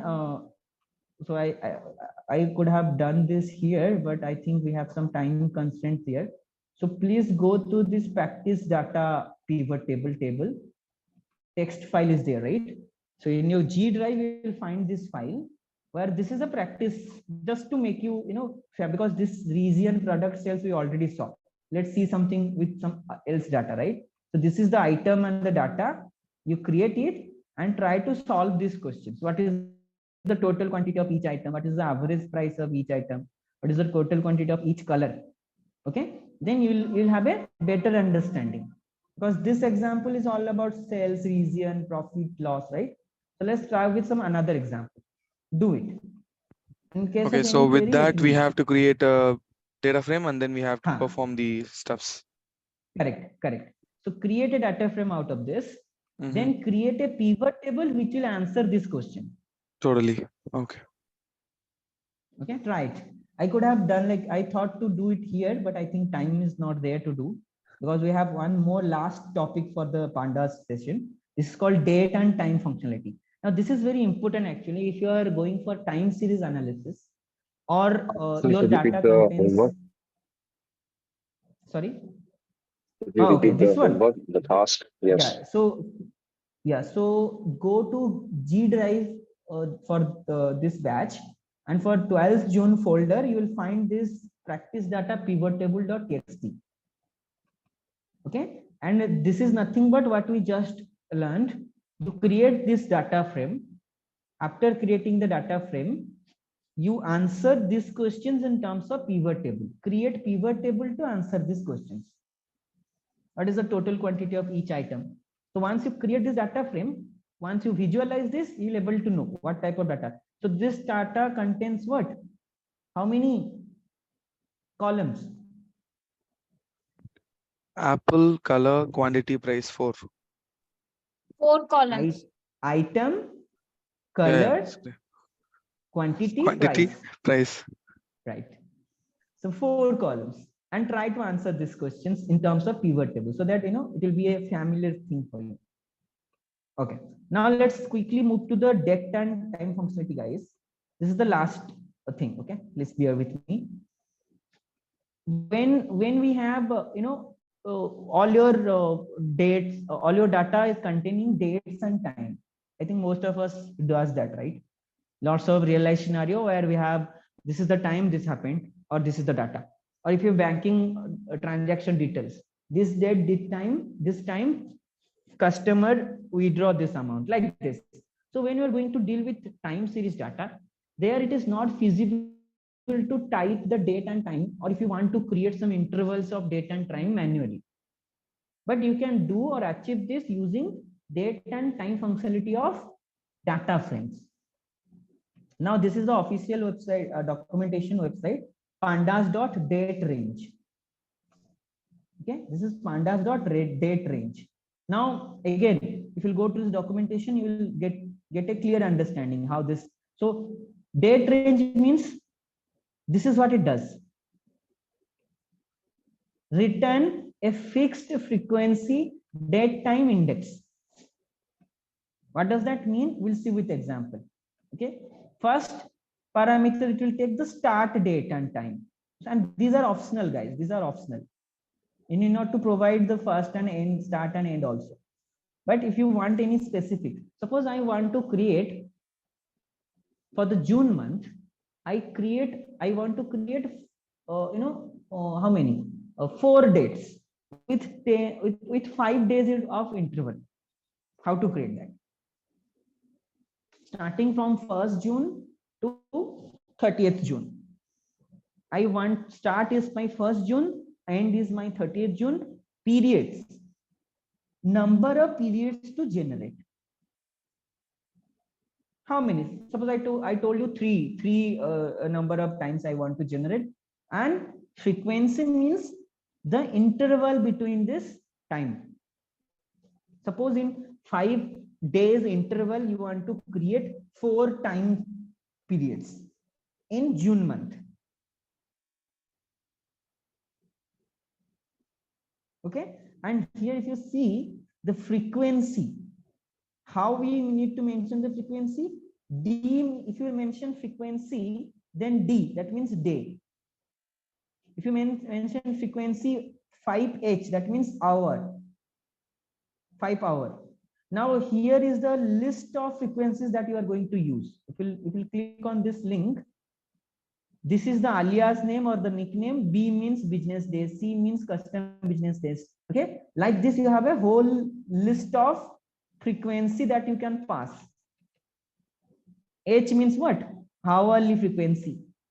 So if I want to generate 5 time frames in June month, 5 hour frequency, then I have to mention 5H. I want to generate with milliseconds also, that is LMS. The whole list you will get from this documentation. We can use L or MS, right? Or else L, Yes. S we have to use. No, any one of them. L Okay. or MS. Okay. And nanoseconds means N. So like this. So this information, where you got? You got from this documentation. Documentation. Because documentation will increase your knowledge, exponentially. That's what my point is here. Now, if you see here, let's construct this. Okay, let's what we just discussed. Let's do that. Okay, so okay, I am not going to here. I'll explain it in a minute here. This part.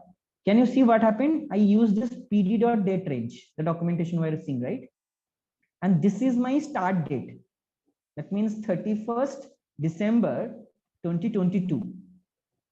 And how many times I want? Periods equal to 3. And the frequency equal to day, D. Right? So now if you run this, what will happen? You generated 3 frequency of date range starting from 31st December 2022, 3 days of, a day of interval 3 times. So this is 1st Jan, this is 2nd Jan, 31st night, 1st Jan, 2nd January. 3 dates you created by this code. Now, okay, so periods means like it's kind of in range that. Okay. How many timestamps you want to generate? Sure. Okay, so suppose this is one is 1st Jan 2018 and 5 timestamps I want to generate with a frequency of 1 hour.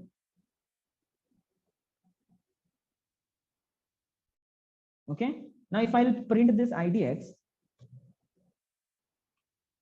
what will happen?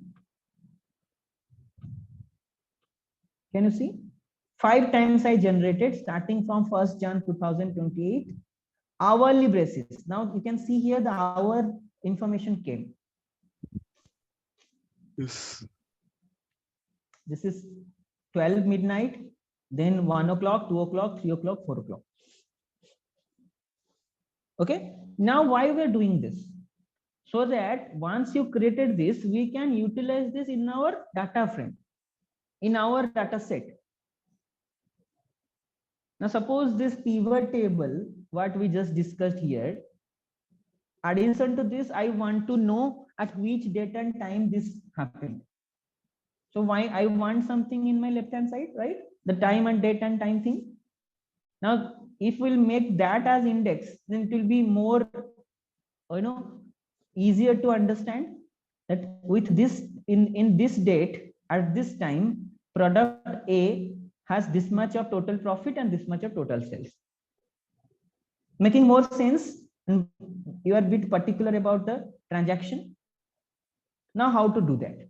Now this piece of code will tell you how you can convert or you can use this date time to create what? Data frame. Now to do this, guys, just give me few minutes, okay? I'll finish this, I promise. Because I know the office times are there. Give me, because this is the last topic. Then we'll move to the next thing tomorrow. So here I'm creating a data frame, okay? And how I'm creating a data frame? The column is date and these are the values. Can you see here the data frame? This is my data frame. Date 1, 2, 3, 1, 2, 3. Right? Now let's do one thing. Let's convert this date. So these dates are in the string format. Now convert this. Let's convert this from string format to date time format. Now how to do that? This is the way you can do this.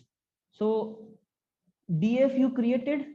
Now you are converting the column. You recollect how to manipulate with the column data. DF that column. Then you are passing the column to pd.toDateTime function. So what will this make? This will make this string data as a date time format. Now why we're doing this, that we will also see. Now if we'll do this, can you see any differences in your data frame? Not by visual, but in the background it got changed. This dates is now from string, it got converted to date and time. Now what is the benefit of doing this? Let's see in the next line. Here I am setting the index of my data frame. So what is my index currently? 0, 1, 2, right? This is my index currently. I am changing this index. And I'm changing this column, the date column is as my index. Now if I'll do this, what will happen? Can you see what happened? These dates are now my indexes. Instead of 0, 1, 2, it is now my index. Now what I'm going to perform? I'm going to create new columns by extracting the information from these dates. How?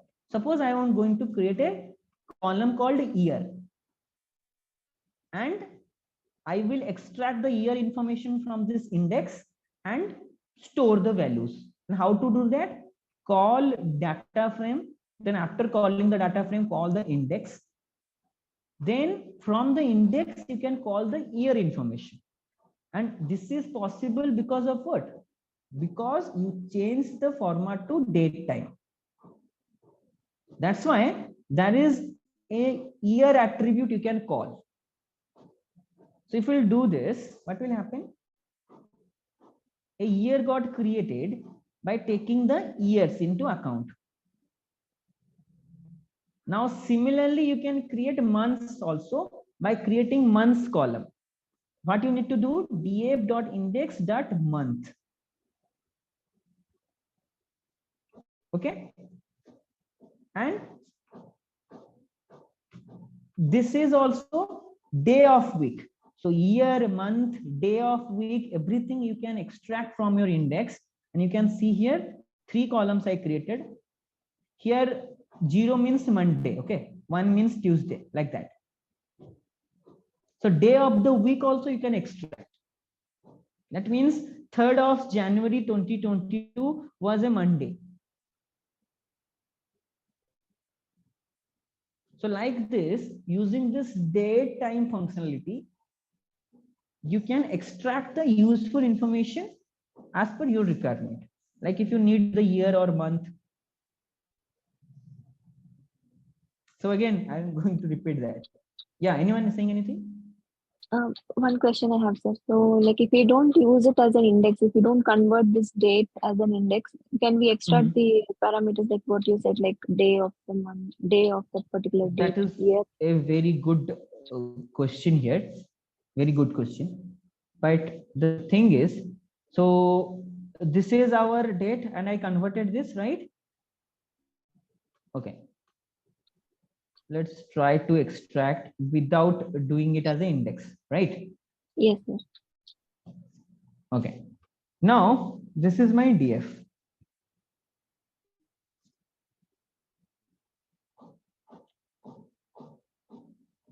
Now, if I want to call, because if you will convert to index, from there it is easy to call the df.index.month. But here, if you call, let's do like this, guys. So I'm not going to cover any new topic. I'll stop here because it is 11. So please don't worry. If you want to go for office, you can proceed. I'm not covering any new topic. Just the Q&A session here. So let's create a column called year, like this. Here, instead of index, what I'm going to do, date. Then here, dot. Can I mention year here? Instead of date, you have mentioned data.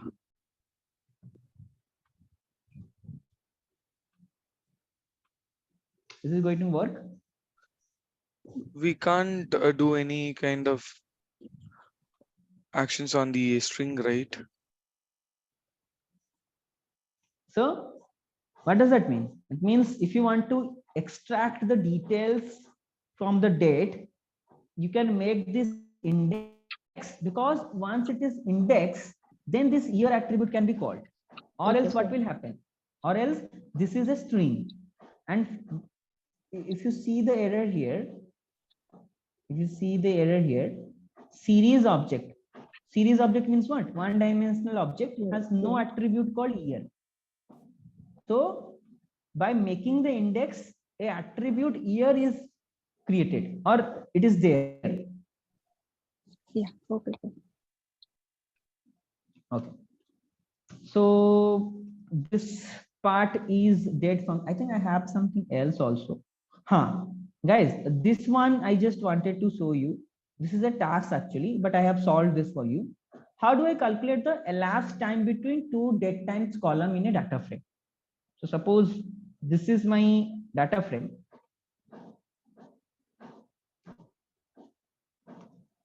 This is my data frame.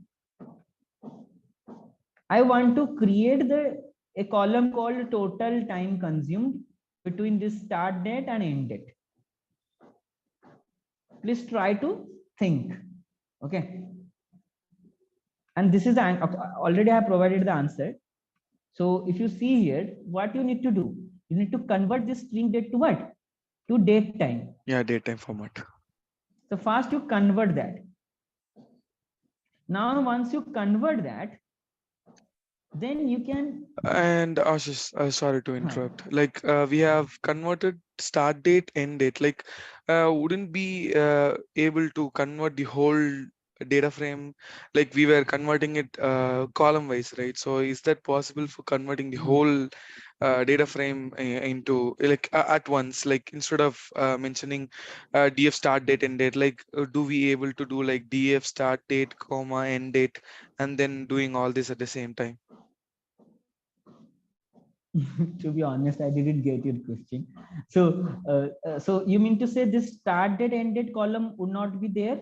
No, this is your data frame. No, now tell me what I'm asking is no. What I'm asking is like we were converting it to the date time format, right? So we are converting this column, and this column as a date time format, right? Instead of writing in 2 lines, is it possible to write it in the same line, like? Okay, you mean to say I will write one line and it will convert every date format or string to is date that time possible? Format, right? Yeah, is that possible? Yes, that is possible, but then this will become, this value column also get considered, right? But this is not a date time format. I can do like that. I can I can change the column, or I can, okay, you mean to say like df? Yeah, df. df equal to, yeah, good thing. We can try it out. PD dot to Date date time, time. right? And df. Yeah. This is what you are saying, right? Kind of, yeah. Kind of, right? So that means like you need not to write this particularly, and let's do it and see what is happening. The only way we can learn is doing By trying and this, getting right? an error, yeah. Right. Yeah. So the error you are getting is nothing a problem. It is actually a learning. See, to assemble mapping requires at least that year, month, day to be specified. Here day, month, year is missing. Why? Because of this column, value column. Value column, okay. So shall we try like this, like start date and end date? We'll pass this as an argument. Right. In between this, like PD date format, instead of writing df, start date comma end date, like that, do we able to write? Like start date comma end date, right? Yeah, in here. Like in a list you will pass. I Yeah, don't yeah, think, yeah. because see, this kind of logic these people develop. So we are learning the logic, maybe, but I'm not sure if we'll do this in a single line. Okay. So unless you have all the data as a date time format like this, you can't pass whole at a time. Sure. And here also I have one thing actually. I just, the questions previous to this is to create without using data frame, right? Or index number. So this is where I got the error, but here I think I have something which we can try. Give me 1 minute, guys. So this is working. Wow. Okay. Now see, those I saw. Sorry, I forgot the name. You asked without creating the index we need to create, right? Yes.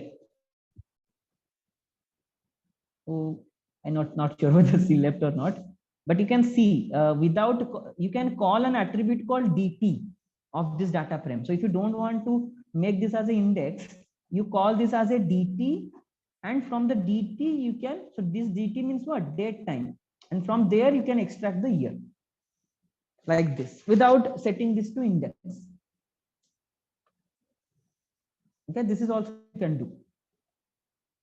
Can we change the format of the date? Yes, we can do that. We can do that, but for that I have, we will see the documentation. I'm not sure about the format here, but I have something actually. Where is it? Good question. Date range. See guys here. The time zone is one parameter also. You can create, while creating this, you can pass the time zone also based on this, and the format of this should be somewhere. They have mentioned like in a string we can pass DDMMI like that. It is mentioned, right? Where it is mentioned? No, they have mentioned it is in a string or df zone info. So I'm just starting. So format also we can do that. I'm here, but time zone normalization name inclusive, that is different thing.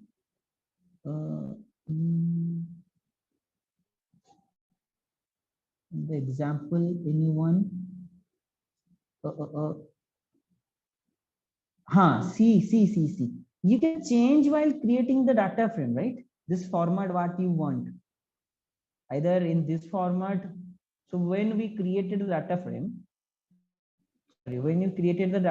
we have given some format here, right?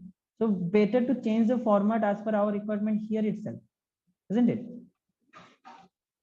So here, this is YYMMDD, right? You can change it to your reference. But here I have seen actually, but I'm not getting where I have seen.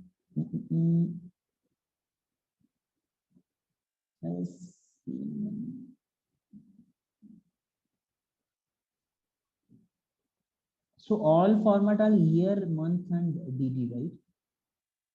Here DD. Inclusive, specify a unit.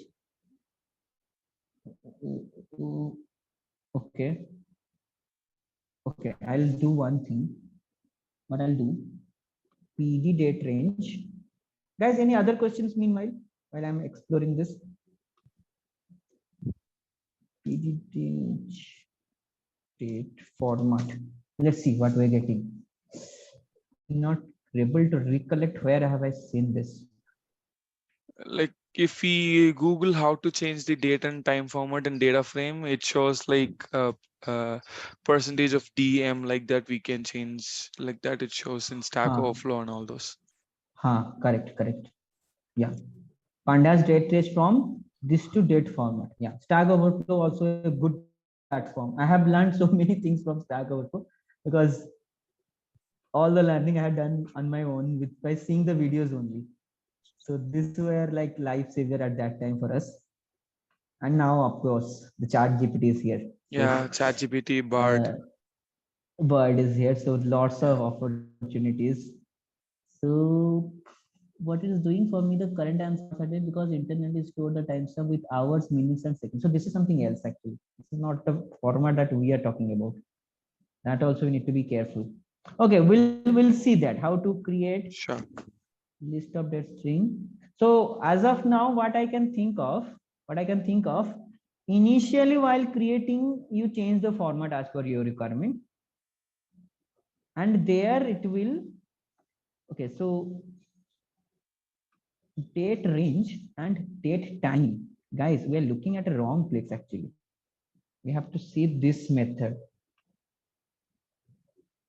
That's why.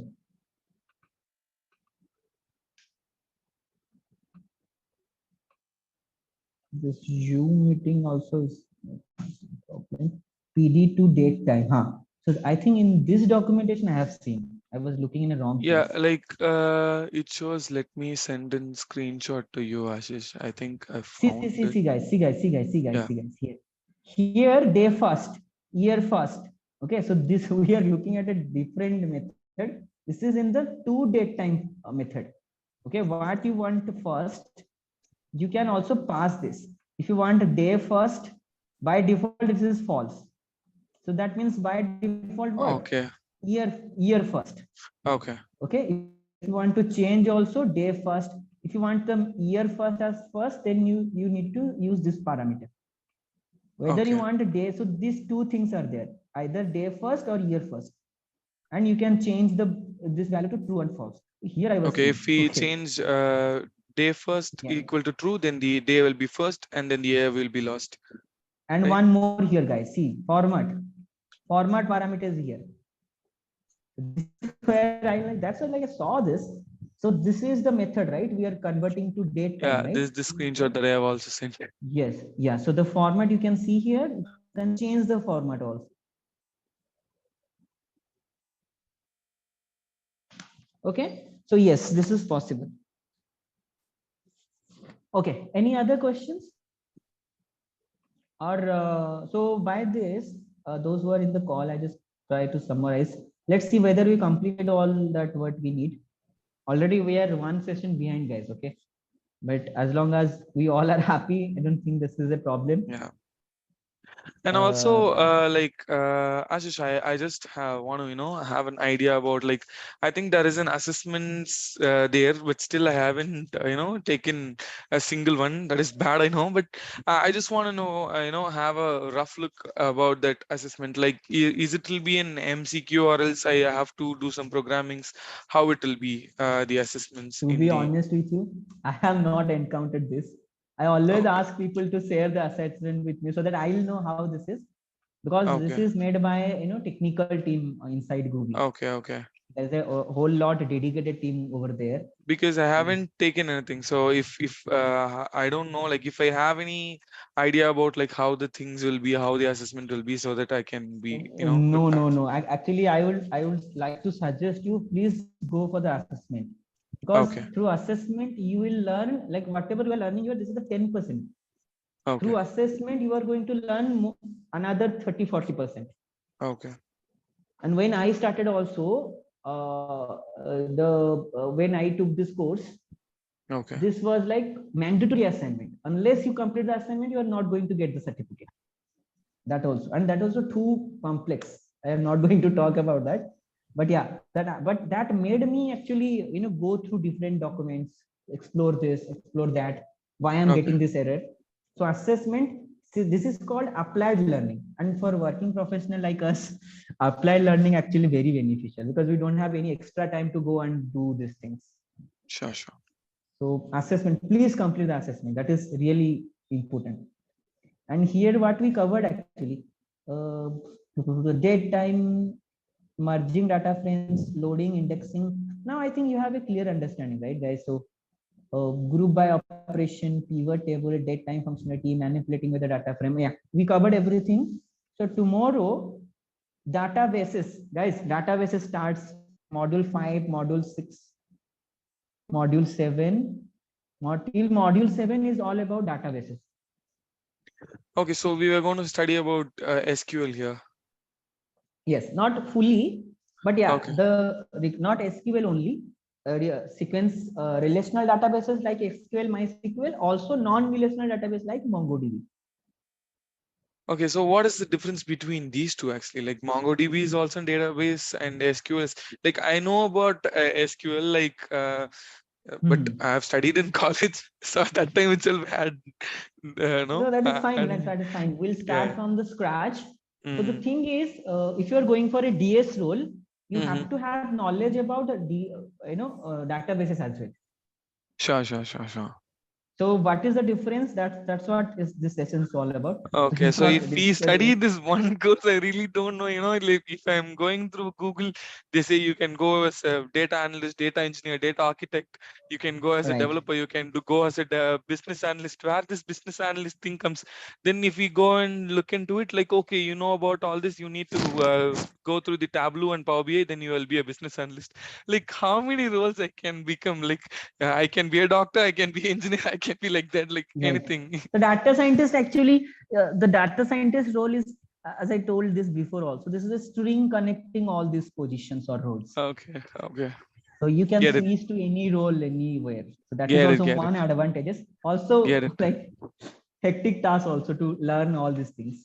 Yeah, we'll see. We'll see And tomorrow. also, I just like give me an I need a tip actually from you. Like if we were learning each and every day a new stuffs, right? Like if we were taking a note about all these, also like if you are giving any important things, like I'm just taking a note of it in my handwritten notebook, and then I'm going to the notes that you have given, and then I'm creating a new notebook, and I'm making some changes in the comments, and then I'm doing all those. But like if I look at the first session, I'm getting forgot about all those. Like how to keep all those in practice at once, like Python, MongoDB. That's why. See, that's why the every module, end of the every module, we have the assessment. That's why. That is the reason. Okay. Because by doing the assessment, you will have a self-confidence that whatever you learned, you are able to implement. Okay, so assessment is not that it's kind of a questions like, okay, what are all the modules and what are all the test things that you have like learned. It's kind of an project, like you have to it's also seems like a code kata. They'll give a question and we have to answer it. Correct. The more the thing is, the more time you are going to spend with this, the more easiest it will become. Okay, so let me just go ahead and take one assessment so that then I can have a yes, idea definitely. about it. Please go ahead. Yeah. Sure, Ashish. Okay, then we'll wind up then, guys. Okay. Yeah. Okay, chalo, bye. Yeah, Ashish, thank you, Ashish. Have a good day, guys.